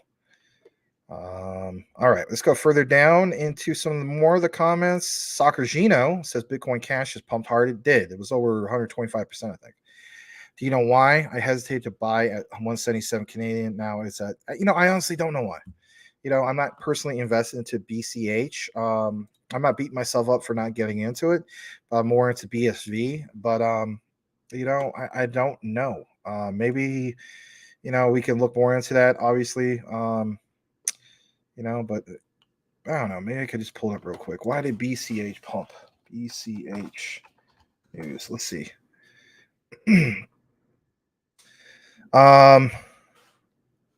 All right, there is some news from CoinDesk, and we do share quite a bit what they have. So, we got that up on the screen. I know I'm way behind the comments, but that's my own fault, right? I shouldn't punish you guys, right? So this comes from CoinDesk. All right, so this was reported, I believe, yesterday. Yeah. Bitcoin Cash price jumps to one-year high, fueled by spiking social interest. Exchange support with today's 17% gain as in yesterday, actually.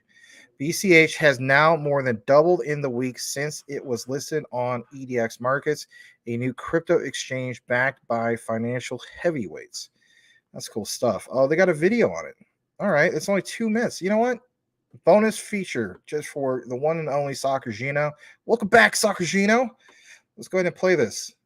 And then we'll read the rest of this article in a bit. Here we go. You have a surprising tidbit to share when it comes to Bitcoin Cash this morning. Yeah, it's not a surprising tidbit so much as it's just kind of amusing. If you take a look at a Bitcoin Cash chart, and I think a lot of people who like to email and tweet always, they inevitably, you'll find a few of them will say, that is real Bitcoin. Anyway, whatever, Roger Ver, stop sending me those messages. But you take a look at Bitcoin Cash over the past few days, it's up like 30 some odd %. And it's because of EDX. EDX, the CEO, as we said, was on yesterday. And he said that primarily the interest in institutions, it's on Bitcoin and ETH, but that they had Bitcoin Cash and Litecoin on the exchange just because they were Bitcoin derivatives, and as such, they could get away with having those on their exchange on the exchange and saying, well, we offer some diversity, but the reality is volume not so great on EDX, I would assume, for Bitcoin Cash, it seems, and that's kind of what the CEO said.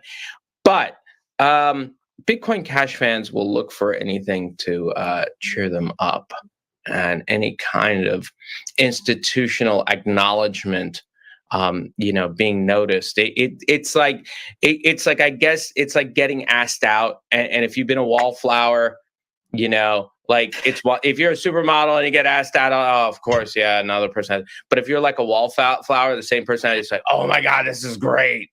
That's kind of what's going on here with Bitcoin That's what Bitcoin Cash is. And who's the supermodel? Bitcoin?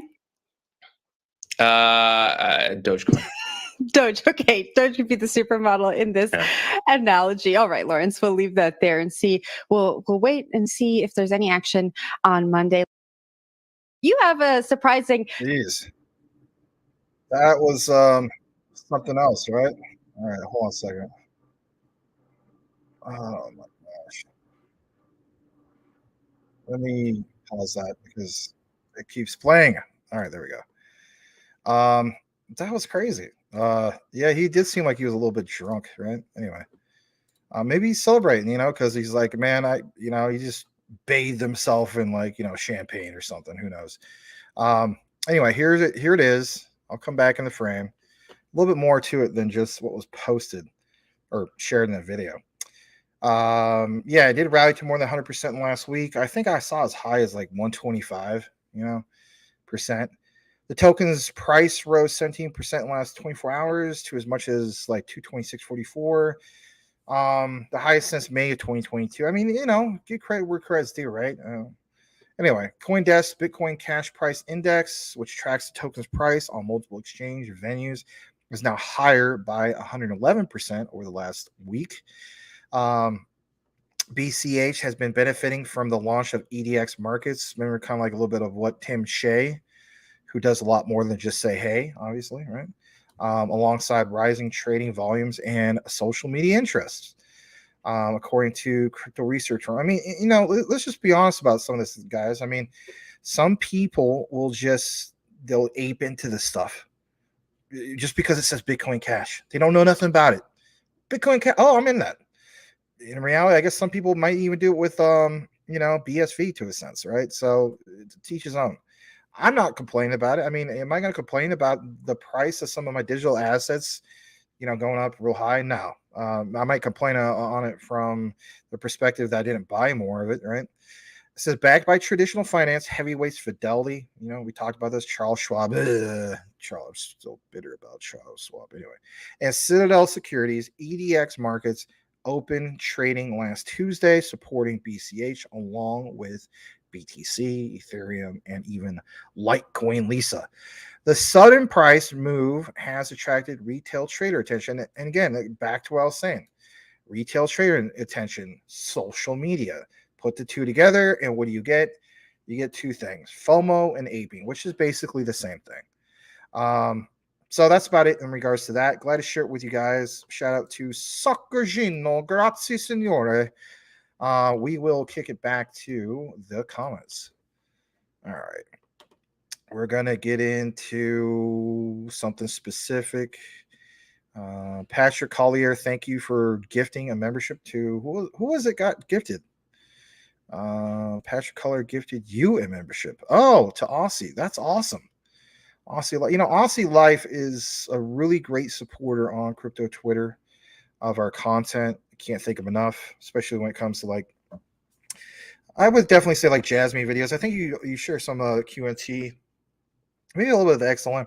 Our XLM has really been doing well also, but our channel obviously really stands out with QNT and Jasmine. So, all right, going a little bit further down into the comments, trying to catch up in a way. 6:58 p.m. What time is it here?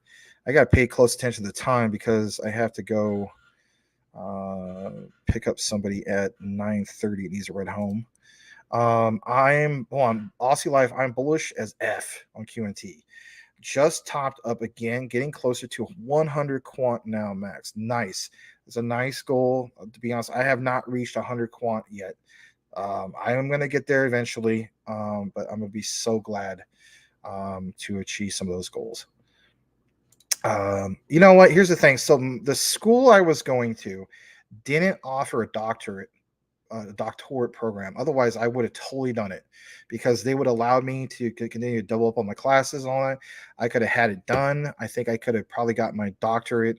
So what happened originally is I attended school December 2012, and then I finished everything by June of 2016. So it was literally like 3 years and like, I don't know, I think it was like 3 years and 5 months. So it was slightly under, it was 4 degrees. And so I said to him, I said, you know, you guys think you'll have a doctorate program in the future? They're like, no, probably not. And so I was going to transfer over to Thunderbird, they call the T-Birds, School of Business, and then they end up relocating to another location. And then I just thought, you know, well, how long is that going to take if I go that route? For one, they won't allow me to double up on my classes. It was another 4.5 years, and it was just basically like at that point it was just like bragging rights. However, I will state this: if I can find out in the future that I can be like an actual professor, because at that point, once you get your doctorate, you can be a professor. I'll be able to teach. You know, I would be basically Dr. Stanley, right? Teaching at a school of business or something like that. I don't know, man. My thing is this. I mean, my heart and passion has always been to create like video games. I went to get my MBA because I was told in Santa Monica, California, from some of these guys from Activision, also Electronic Arts, look, you need your MBA. Well, that was kind of BS, to be honest. You don't really need your MBA. What you need is the proper amount of funding. And the problem is, when I pitched my game ideas to some of these venture panels, 2 of them, they just got simply too greedy. And so I said to myself, I need some kind of an answer. I just need a ton of money. That way I can be in control of that, and not have to sign my rights over. I mean, the last one, you know, it was 60%, which I was going to go to sign, and I had a decent amount of funding. If you guys are wondering, it doesn't sound like a lot, but it was $400,000. And I was just like, I do a low budget game, and you know, it'd be a free to play game. We would have like certain hats and stuff like that we sell for 99 cents, $5, and so on. It was a great thing. They loved the idea. I showed them the experience that we did with Call of Duty 4, Modern Warfare, NW4 MP. They're very, very impressed with all that stuff. Sounds great. But the problem was, they wanted to take 60% of the profits, which I was like, okay, that's fine. But they want to do a forced buyout option after only a year. And I told them, like, even on a AAA game, you're looking at, even with Call of Duty, I mean, that's a year. Battlefield, that's 2 years. They're going to force me out of something I'm passionate about after a year. I told them flat out, I was just like, that's like asking J.K. Rowling of, you know, Harry Potter, like, you know, you're going to force her out after you. This is her passion. So I said to myself, you know, at some point, at some time, even if it takes 10 years, I'm not going to figure out this dream. I'm going to eventually do it. I don't know. Does my dreams change? I don't think so. I still want to do some of these things, but yeah, it's just basically bragging rights. But I have thought about the whole thing. Like, if they can show me, look, man, you do this for 4.5 years, you get your doctorate, and you know, like an actual entry into, you know, teaching. You know, being a Professor Stanley, I guess you could say, for real, that would be huge. Because I mean, some universities, it's pretty decent pay, but I don't know. I just honestly think, I mean, by that time, you know, it would just be like, I'm thinking about like the bull run, the utility run, stuff like that. Do I really want to spend another 4.5 years? I don't know. We'll see. I'm not closing the door on that, but let's just be honest. It would be bragging rights. And then I guess if I ever did do it, then I guess you guys could officially call me Professor Maximus, or, you know, Dr. Stanley or something like that. Not MD, you know, but you get what I'm saying. It would be pretty cool to have a doctorate in that. But I'm still proud of my MBA. I don't discount it or anything, but there's a lot of you guys that don't have degrees and so on, and you make a hell of a lot more money than me. I'll state that here in Arizona, we still don't make that much when it comes to teaching, but we did get a 40% raise. But I mean, compared to other states, like I was telling Mike Cornwell, I was like, if I was teaching like back in Oregon or back east or something like that, like Massachusetts, I would be getting at least like 15 to 20K more per year. So the only state I know of that's worse than Arizona as far as teacher wages is Mississippi. It's what it is. It's been that way for the longest time. Education is not exactly on the public school system, is not the priority of Arizona. Now, for the universities, that's a different story. I don't want to go down that road. I mean, like U of A is great, NAU is great, ASU's got a great business program. All right, back to crypto, Max. I understand. All right, let's go back. I take a double quant burger with cheese. I'm a big fan of a mushroom Swiss burger. You know, I make a mean one, by the way. Little known fact, it's something I've been experimenting with recently, and everybody's just been loving it. That is basically, I go out and I get like a Texas toast with the garlic, bring it home, put it on the griddle, and I just basically get it nice and crispy, if you will. I dice up some. They had a sale at this place I call Mexico City, but it's called Food City. But in reality, it's a Mexican grocery store.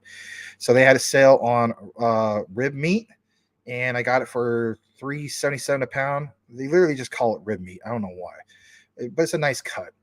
Chopped it all up, put it in there, threw a couple slabs of Swiss, some mushrooms, some green bell peppers, made my own version of Philly cheesesteak. And like, I even had a couple of my friends tell me like, man, this beats anything that we could buy in the restaurant. I was just like, you know what? I agree. It was amazing. I should have took a picture. I should have recorded a video. I should probably do a cooking channel, but anyway. All right, Jay Cryptic, welcome. Hello, all. Can't wait to see the price of quant in 10 years. Man, if you're holding for 10 years, man, I salute you. 100%, man. That is awesome. Because, I mean, can you imagine where we'll be at? You know, you heard the concept of being priced out of QNT. You know, Rich Common Sense Crypto mentions that a lot. I'm with him on that. You know, it'll become that much more scarce. He has that Chris Farley frame. I miss Chris Farley. Hilarious guy. All right. Year two. Yeah, at least, right? Emma, welcome. Which would you DCA in more, QNT or XLM? Why do I have to choose one? I'm DCAing into both of them. Why do I have to choose one? All right. The GS, 1 pound ground beef, patty bacon, cheese, shrimp, and a slice of Canadian bacon. That sounds really good. That's at 7:04. Really, I'm an hour behind on the comments. My God. All right. I'm going to read like a couple more comments. Shout out to the one and only Mr. Elon Muff. Mike Cornwell. Legrand's in the house. Is he really? I didn't see him. Legrand Commission. If I missed you, sorry about that. Oh, there he is. BTC to 35K very soon. Or how about 39K?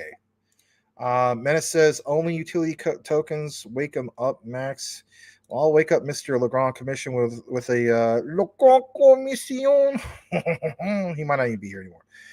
All right. We're going to highlight that as a bookmark.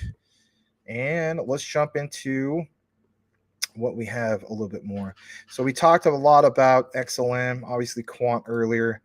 Was glad to share some of these findings with you guys. We shared this lovely lady who is Molly M. Elmore.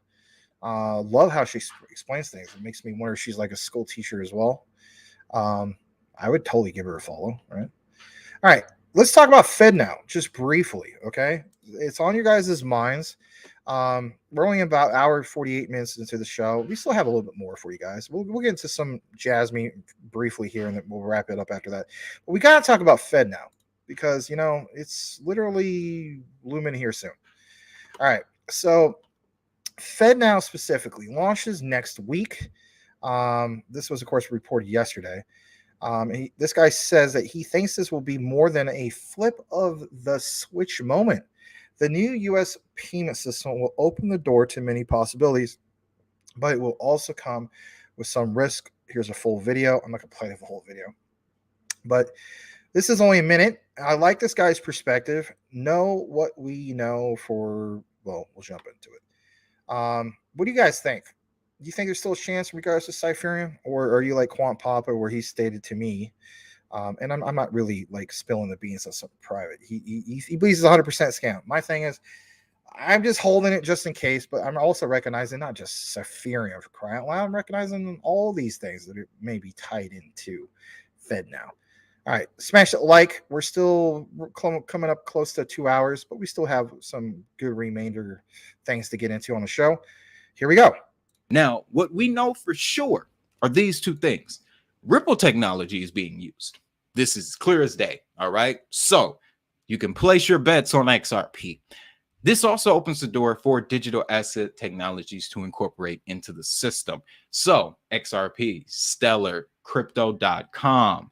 Do not forget about Crypto.com, ladies and gentlemen, in all of this, because one of the important things to notice is that if Crypto.com gets they're getting these asset service provider licenses.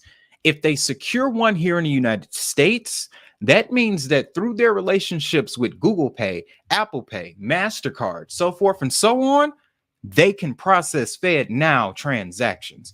And at the same time, let's keep this in mind too. Yes, this will put all of our transactions on a central ledger. Now, what we know for sure. All right.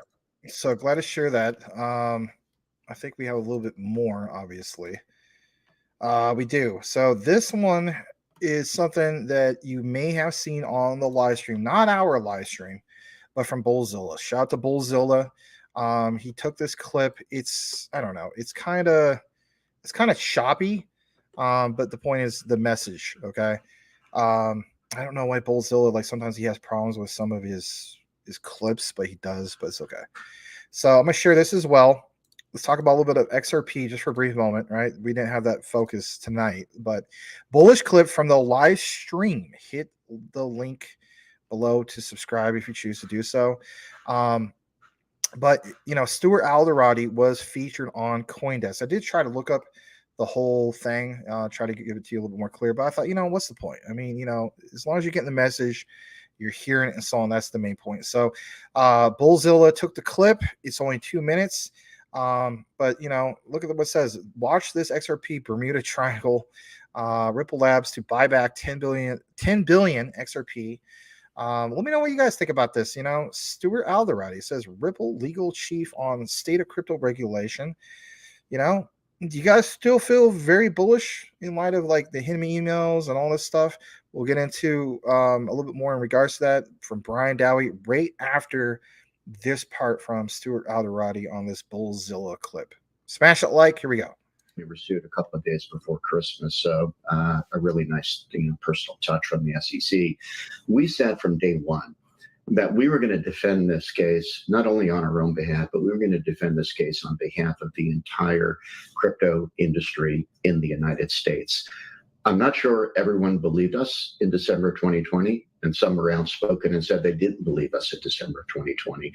As I said, sitting here in June of 2023, everyone believes us.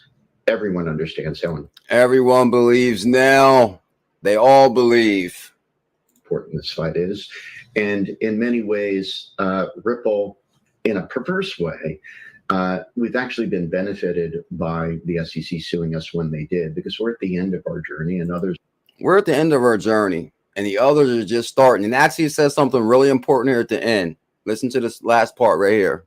At the beginning of their litigation journey with the SEC. But I think if you look at the defenses and the narrative around what some of the actors who are now on the wrong side of the V with the SEC, they are reading from the Ripple playbook. And they're reading from the Ripple playbook. Ain't that what I said, Bullisberg? I told the world this, guys. Once Ripple wins, you're going to have multiple companies try to duplicate the success of Ripple Labs. And they're already starting.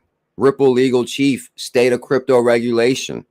That is perfectly fine with us. Perfectly fine. Ultimately, as our lawsuit comes to a close, for so many others, it's just starting. The fight for clarity has to continue.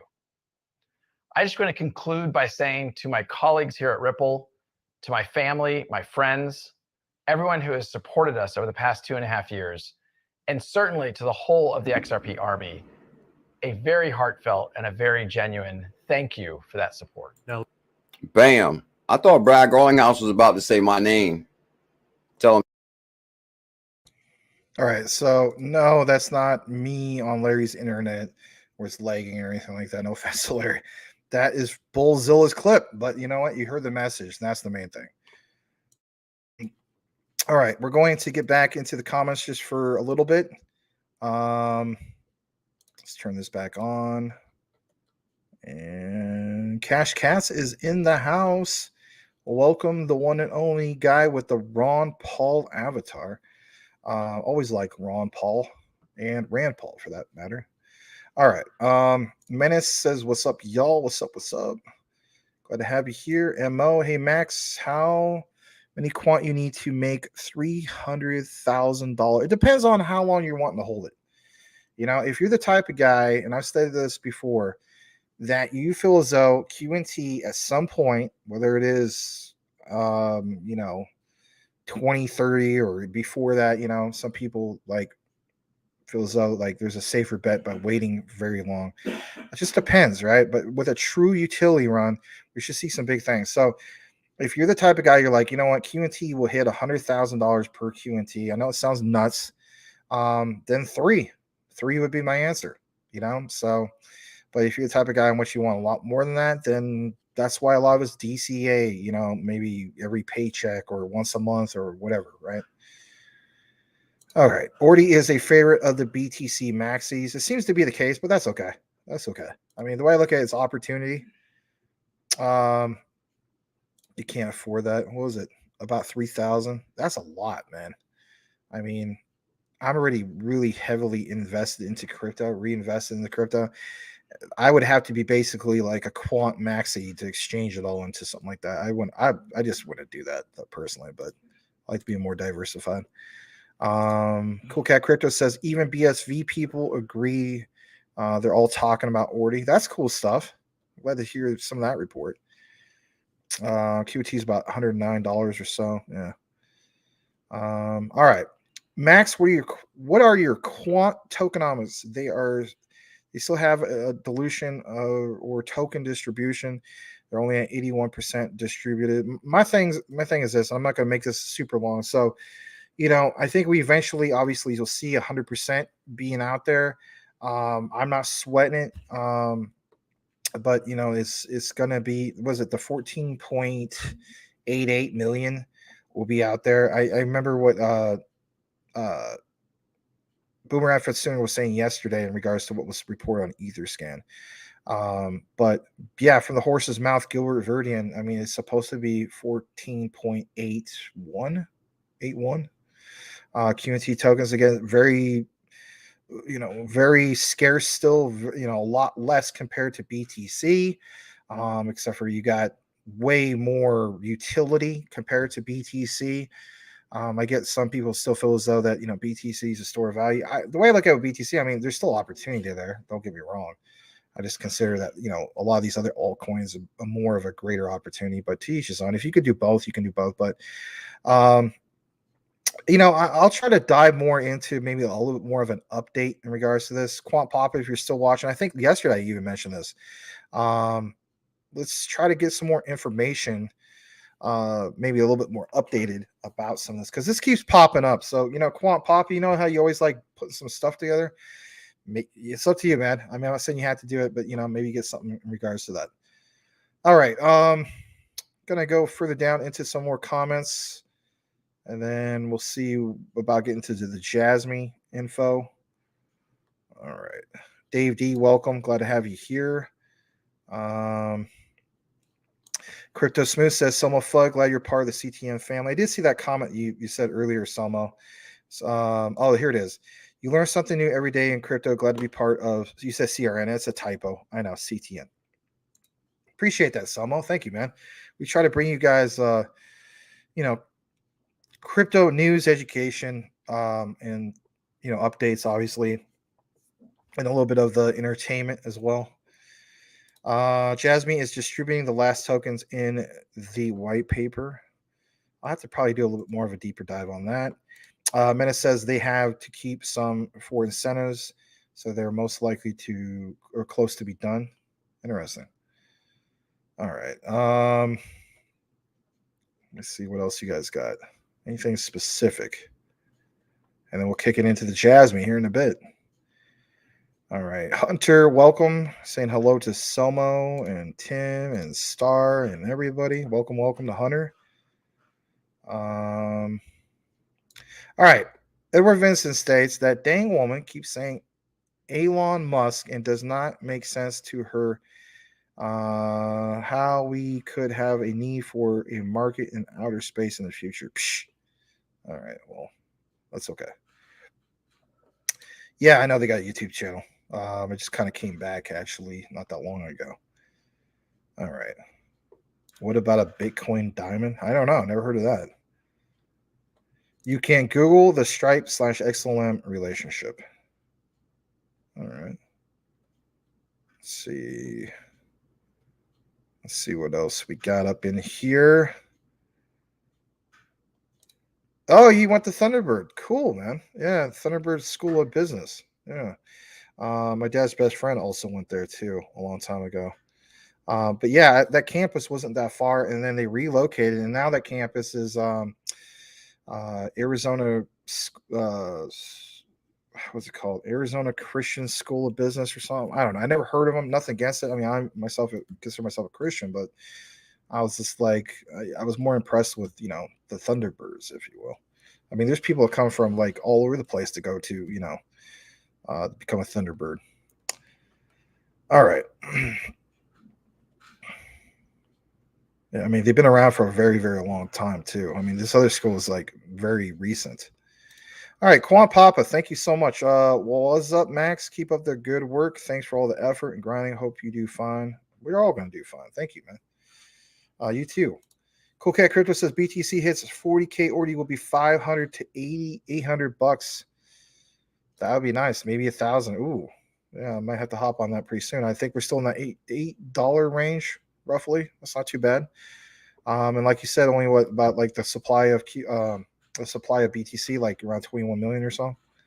Not too shabby. All right. Obviously, Elon Musk is now here. He went from Mike Cornwell to Elon Musk. This is one cool car. Let's see what this is. Let's see if I can spot what that is. I cannot spot exactly what that is, but that's an old school truck with some nice rims.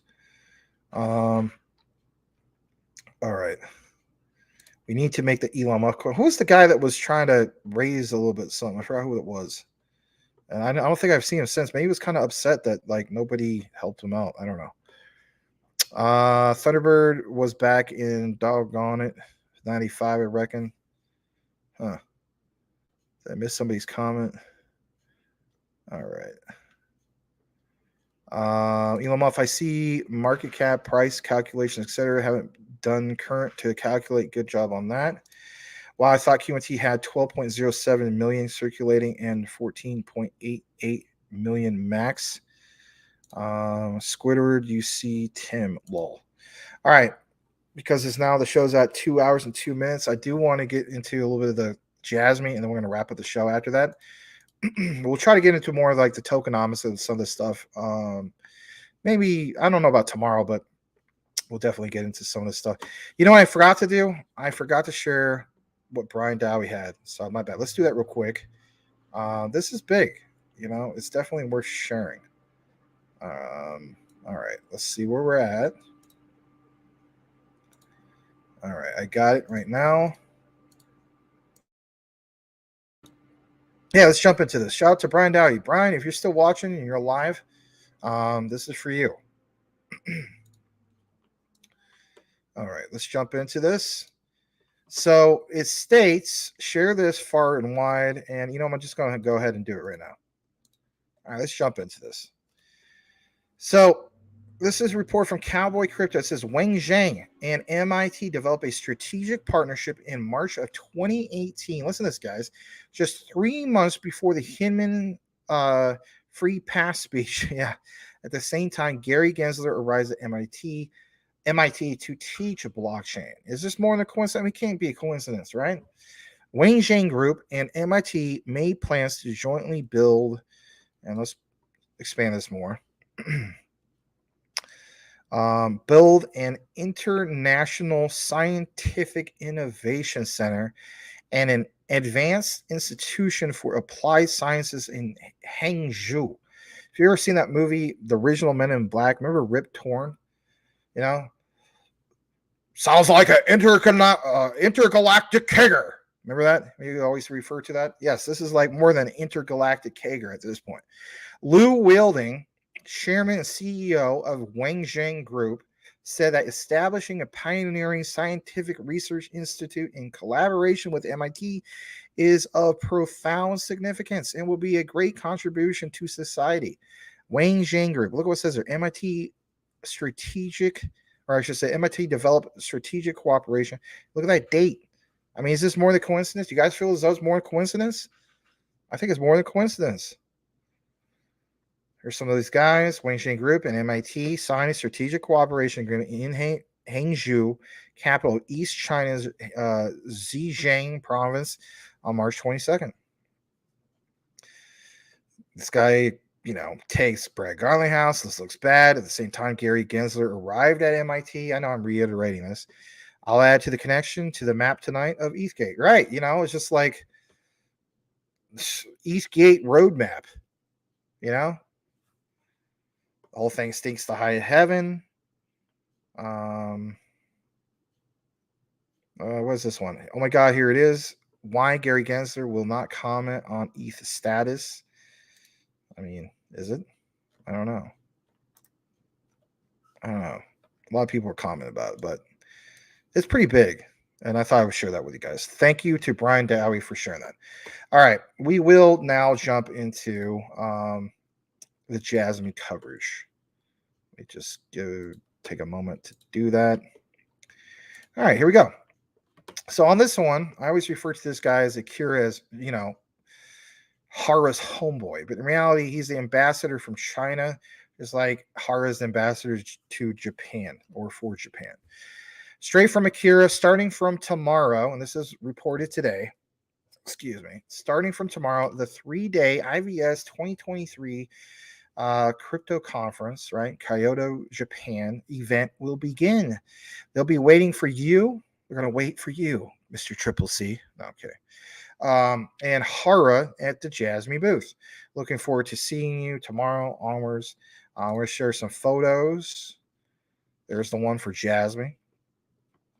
It's kind of cool. Not the biggest one, but that's not the point. It's the motion in the ocean of the Pacific Ocean. Here's a little bit more IVS crypto, a little bit more in that. There's what looks like when you walk up. Almost looks like, kind of like walking into something, from, I don't know, like welcome to Hawaii from the the airport. I mean, I haven't been to Hawaii, but I've seen some of the videos.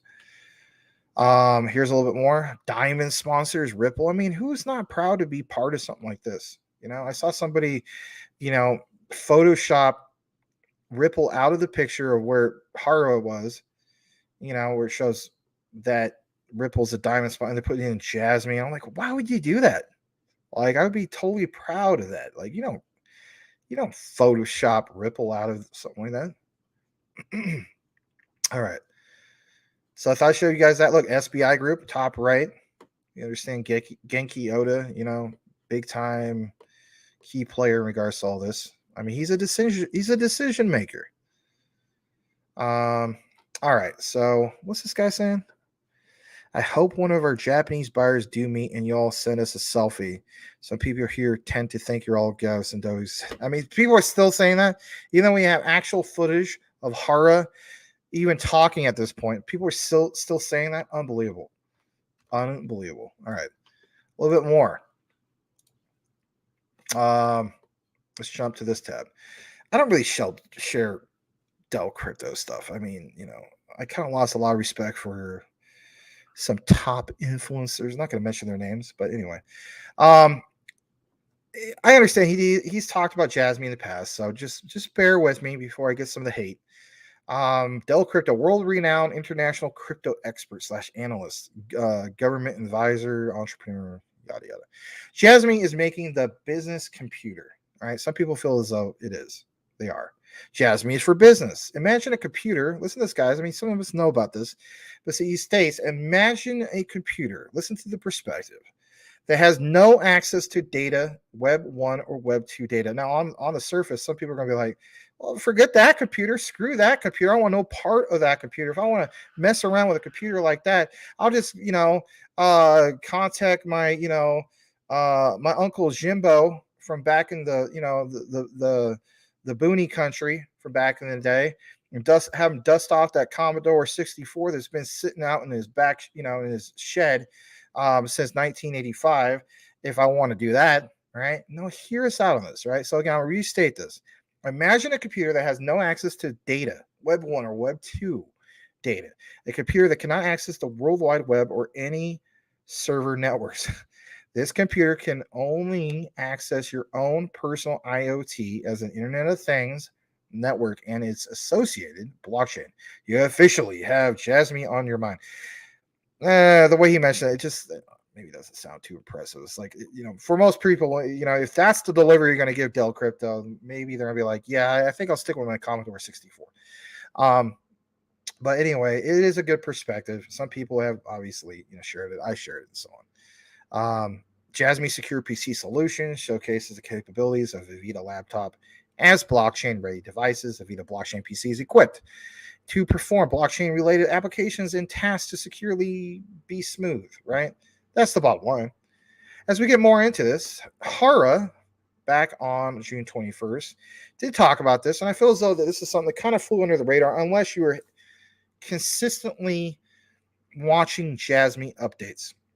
So Hara stated that supporting the global carbon neutral challenge, Jasmine joins the Rice Crop Consortium to generate credits and promote carbon neutrality. Sounds pretty cool. It kind of reminds you of Hedera to a sense, right? I mean, just hear me out for a second. Don't shoot the messenger. A blockchain carbon credit exchange built on the Jasmine platform provides a reliable and convenient environment for the distribution and use of the credits. How so? Well, it comes from the PR Times. And I do have to give credit to the PR Times. Why do I want to give credit to the PR Times? Well, a while back, the PR Times did showcase one of CTN's videos. And it did show Jasmine. And it said Internet of Things. And it showed Crypto Talk Now in the thumbnail because of the Internet of Things. And I was like, cool. Well, thank you. All right. So Green Carbon Co. Limited. Let me share this tab. Sorry. Which supports the Global Carbon Neutral Challenge, announced the new participating companies in the carbon credit co-creation platform, Rice Consortium. 3 new members, NTT Communications, Watercell, and Jasmine. Pretty cool stuff. Green Carbon Co. Limited, Representative Director, June Okita. And it says, will create credits, I should say, in response to the adoption of the methodology for creating carbon credits derived from paddy fields. I mean, it sounds crazy, right?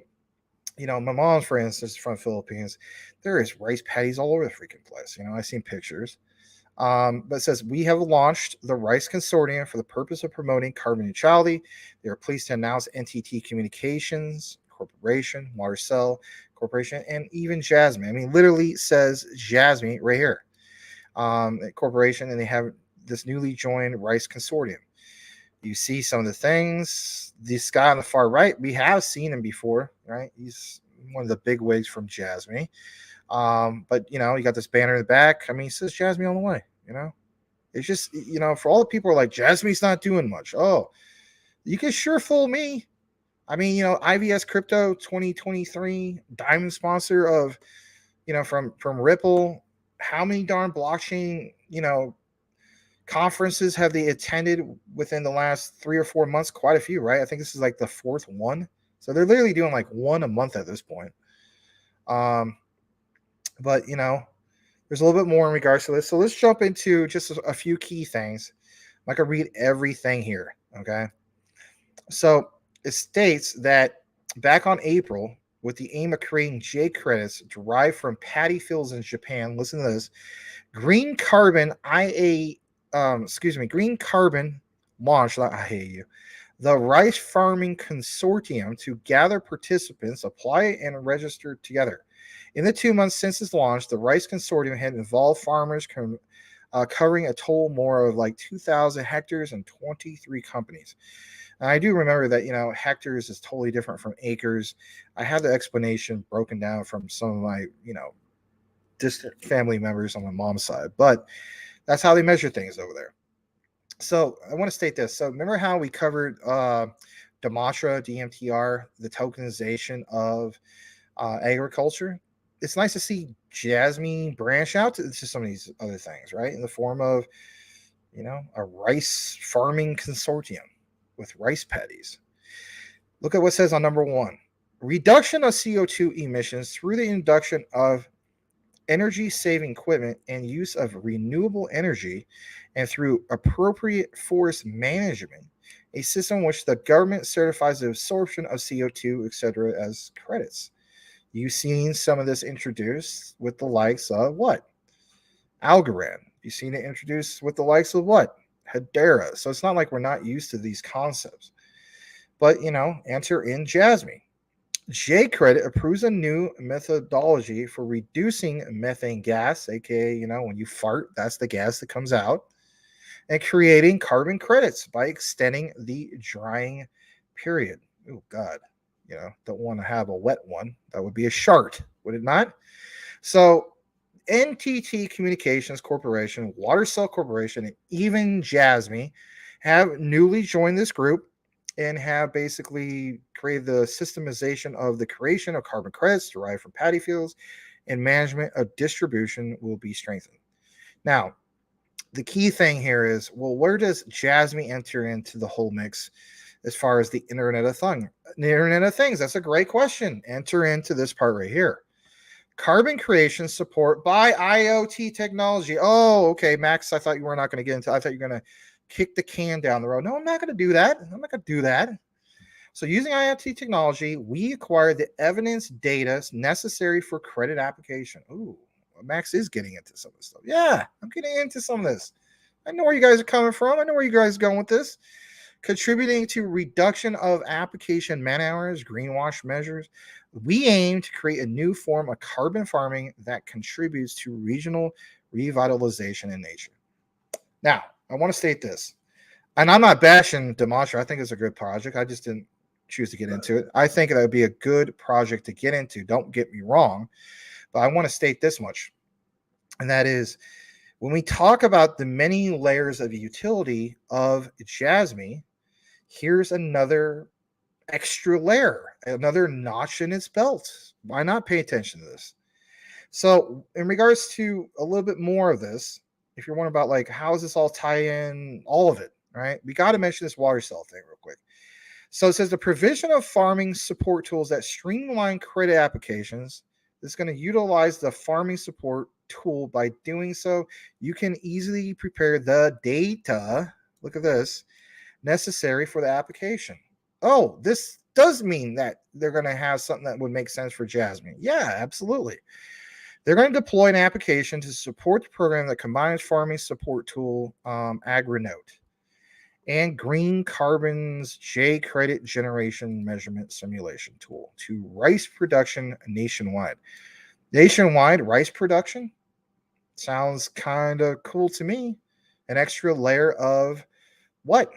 An extra layer of that utility, and it involves Jasmy. Now, here is some specifics in regards to Jasmy. So it states, by blockchain-based carbon credit exchange built on the Jasmy platform, they are going to provide a highly reliable and convenient credit distribution and usage environment. Oh, I wasn't aware of some of these things. Well, now you're aware of some of these things, right? Hara shares it. He gives you a link. Then we all tie it in together. In addition, by recording the process of or on the blockchain from the creation stage of carbon credits, it will be possible to circulate even more reliable credits. And it gives you a breakdown, it's in Japanese, of how this ecosystem is going to work. But, you know, here it is. And it gives you kind of like that visualization. Of course, I mean, we could talk a little bit more about some of the things at the bottom, but I want to mention this just real quick because there's a lot to this. Green Carbon also announces a new service called A Green at the same time. Green Carbon also announced the launch of A Green, a carbon credit creation and trading platform. By estimating the amount of carbon credits generated by farmers, local governments, and companies, I mean, doesn't this literally sound like Demonstro to a sense, but in Japan? And uploading the necessary documents to A Green service site is a groundbreaking one-step process from complex application procedures to project implementation support and credit sales. You know, it's like when you think about some of the credit sales, like, are you going to have literally, you know, Jasmine part of the mix? Well, yeah, they have this whole outline that you could see where it comes involved. In addition to functioning as an engine for the rice farming consortium, they're going to provide or contribute to the reduction of greenhouse gases by supporting the creation of carbon credits. So when we talk about in the past, you know, the DD coin and so on, data democratization, you know, it was hinted in the past that, you know, they would get involved with carbon credits. So not so much necessarily specifically a Jasmine token, but a combination of factors here. Data democratization coin, DD, and a little bit of protecting the data through, for instance, a personal data locker and so on. You can go over to A Green official website if you choose to nerd it out. You got to keep in mind it's in Japanese. You're going to have to interpret yourself. But there's a lot that's mentioned here. And I think it's personally pretty impressive to see Jasmine part of the mix. But here's one of the key takeaways I want you guys to have. It almost seems at this point, especially when it comes to Japan, you are seeing Jasmine being mentioned with some of these connections of anything that hints blockchain technology in Japan. That's one of my key takeaways. And you know what? You know, with some of the things that are going to be mentioned at IVS Crypto 2023, I think you're going to see maybe Hara elaborate a little bit more about this. Or maybe you have a special guest of this guy. You know, maybe these, you don't necessarily see him on the list, but, you know, maybe you'll be surprised. Who knows? But this is pretty, I think it's a big deal. And, you know, I wanted to explain some of this with you guys. I'm not going, of course, in super in depth, but I don't know. Hara feels as though it's a big deal. I feel as though it's a big deal. Why not point it out? I mean, you know, Hedera, Algo, they pointed out, but Jasmine, part of the mix also in a different form, in a different country. That's worth paying attention to. All right, let me jump back into the comments for a brief bit. Will that wrap up everything? Let me see. I think it will. Actually, before we get into the comments, I want to state this. Let's share this. Check out the deep dive of the day. Again, this was technically released last week, but it's finally re-released today. I re-uploaded it, so it appears to be brand new on the YouTube algorithm. Massive news, the birth of institutional adoption, Overledger to go public. Telling you flat out, it's a good one to watch from beginning to end. You don't have to watch it all in one sitting, but the part that gets to, for instance, IBM, some bonus, you know, research that I provide to you guys that ties in a lot of things that you hear, not just GV, but also Martin Hargreaves constantly talk about. I'm telling you flat out, you recognize some of the terminology that they've mentioned. You have got to literally hear this one specific doctor who, you know, he's like a pioneer when it comes to HTTP and stuff like that. It literally mentions over 20 years ago the same thing that Gilbert Verdi and some of these other guys I mentioned. And it's just, I don't know. I'm not trying to toot my own horn, but I did put a lot of effort into that one. Check it out.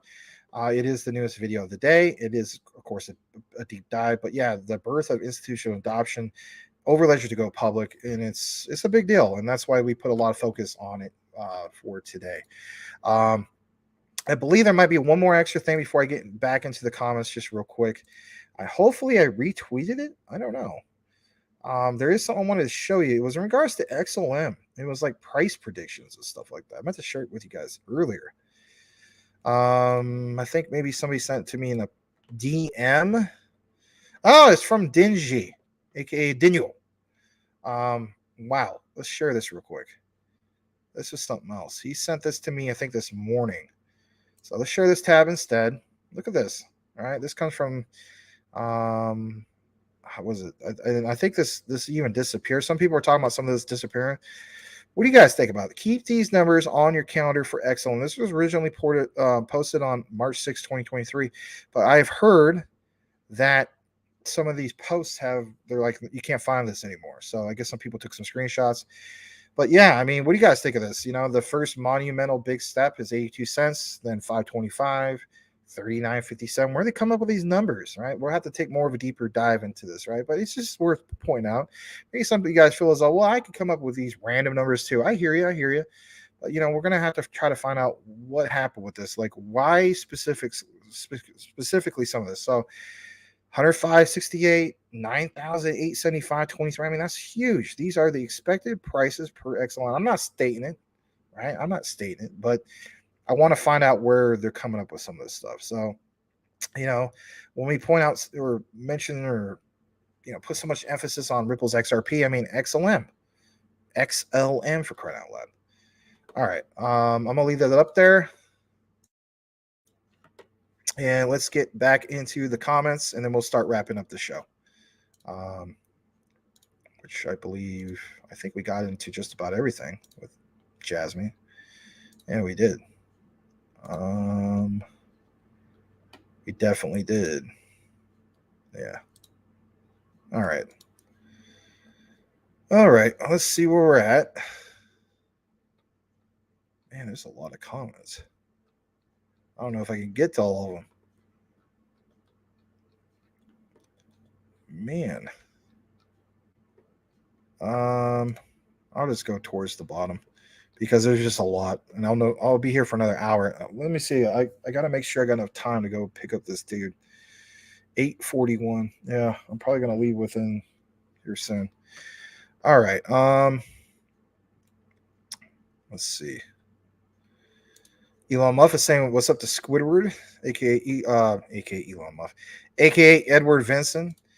Blackwood says, "This is nice. The emotes are nice. Go Jasmine." Cool Cat Crypto. It's Asian people. They call it the Rice Consortium. That's something else.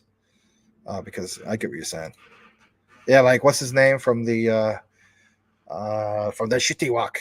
You know. Yeah, I remember that. That's a great game. You guys ever play that?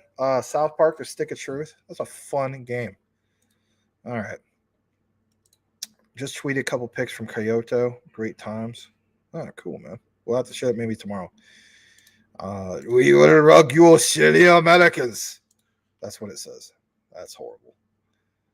Max was the first on YouTube. I was so proud to release that, to be the first to release it, and to be told that I can't release it.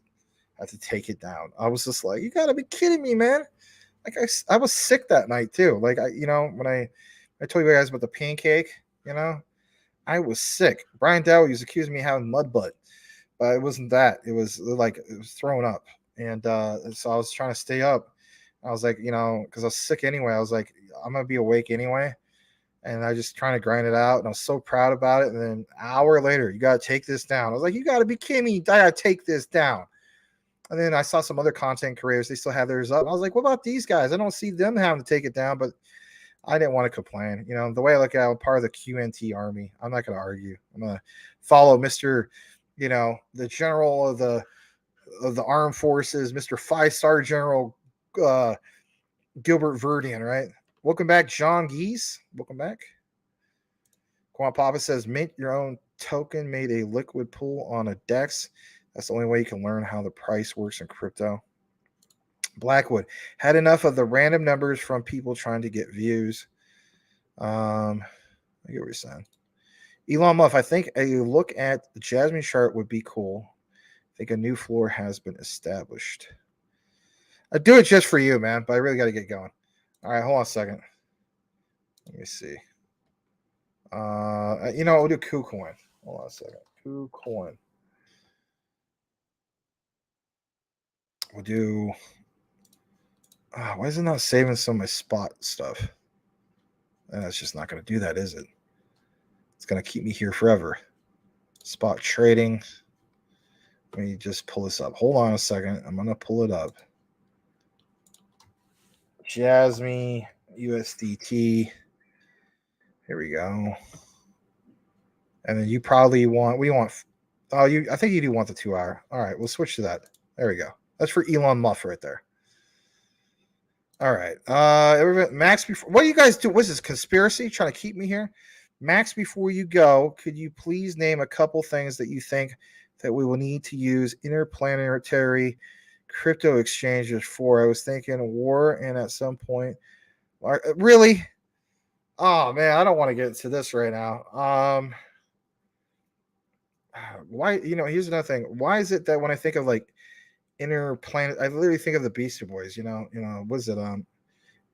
Intergalactic planetary actic, dun, dun, dun, dun, dun, intergalactic. Now I'm gonna have to play that song as I go pick this dude up. Can I think of a couple things? I mean, I guess for the payment rail. I mean, if Elon Musk, not Elon Musk, but Elon Musk really is serious about, like this whole thing of living on, Mars at some point in the future. Like, I mean, are we going to be around to see it? I don't know. Maybe our grandkids or something, but I guess, you got to have some kind of a payment rail for, for Mars or something, right? I guess that'll be one of my examples. I don't know. I'm not going to take that much of a deep dive into it. Make it snappy. Yeah, there it is.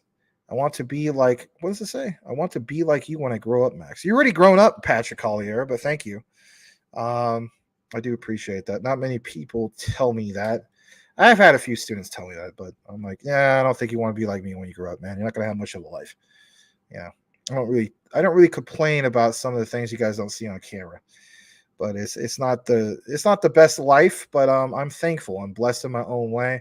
I'm trying to obviously, I should say try. I am investing into some of this, blockchain technology, DLT for can have a better life, just like a lot of us, right?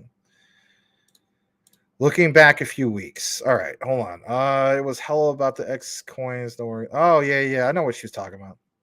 Mm-hmm. Triple C, Max, before you go, could you improvise what? 12th century French. No, you guys are trolling me. This is all this is. Go to 2 hour and back out. I am in 2 hour. You talking about this right here? All right, here's the 4 hour. That don't look too good. Here's the 2 hour. Yeah, I was at the 2 hour. I'm zooming out. What do you want right here? Maybe you want it right there. Earth is our future. John Geese. Max, could you explain what the hell, man? You guys want to make this WrestleMania? We can ship in for Uber. Vaseline. My God. Back out, bro. You back out. I have to go. Dude, this guy going to be pissed off. Hold on a second. Let me see what time it is. I got to go. I'm sorry. I don't want to be late picking this guy up. Sorry about it. I look, we'll do it maybe some next time. I got to go. This guy gets off work at a certain time, and I promise I hook him up with a ride because you don't have a ride. So anyway, I got to go, and I know what it's like to be waiting around. So I appreciate you guys. Bert jazzed me for longer times. Have a lovely night. Yes. Thank you. I'm not going to debate quantum physics and whether the weather be cold or whether the weather be hot. We'll be together, whatever the weather, whether we like it or not. Next time you see me, you know who I be. I'm freaking Max of the DPG. I'm a Filipino Ice Cube. That's the name. And if you don't know who it is, then make the claim with Mr. Quant Papa, the one and only. I'm going to say sayonara, adios, because I'm not going to rhyme anymore. I'm not even rhyming. Goodbye. See ya. Pumperino? What the heck? Stay Quanfi, bro. Max Pumperino. What is a Pumperino? Oh my gosh. Hold on. I got to just do this real quick. Pumperino. What the hell is that? Lil Pumperino? Oh my God. Oh my God. Let me see. It takes half an hour to get there. All right, hold on. Definitely. This is going to bug me. A soulless beast that has pasty white skin, red hair, and a bunch of freckles. I'm a soulless beast that has pasty white skin, red hair, and a bunch of freckles? What the hell? All right. Let's do a deep dive. Yeah. All right, guys. It's been a great show. We'll see you back here tomorrow at 9 p.m. Eastern, 6 p.m. Pacific. Hopefully, I put out a Jasmine video finally. Check out the deep dive. You want lots of deep dives, check out Mr. Elon Musk. Sayonara. And with that said, Liechtenstein Exchange. It's Jasmine in the house. Oi.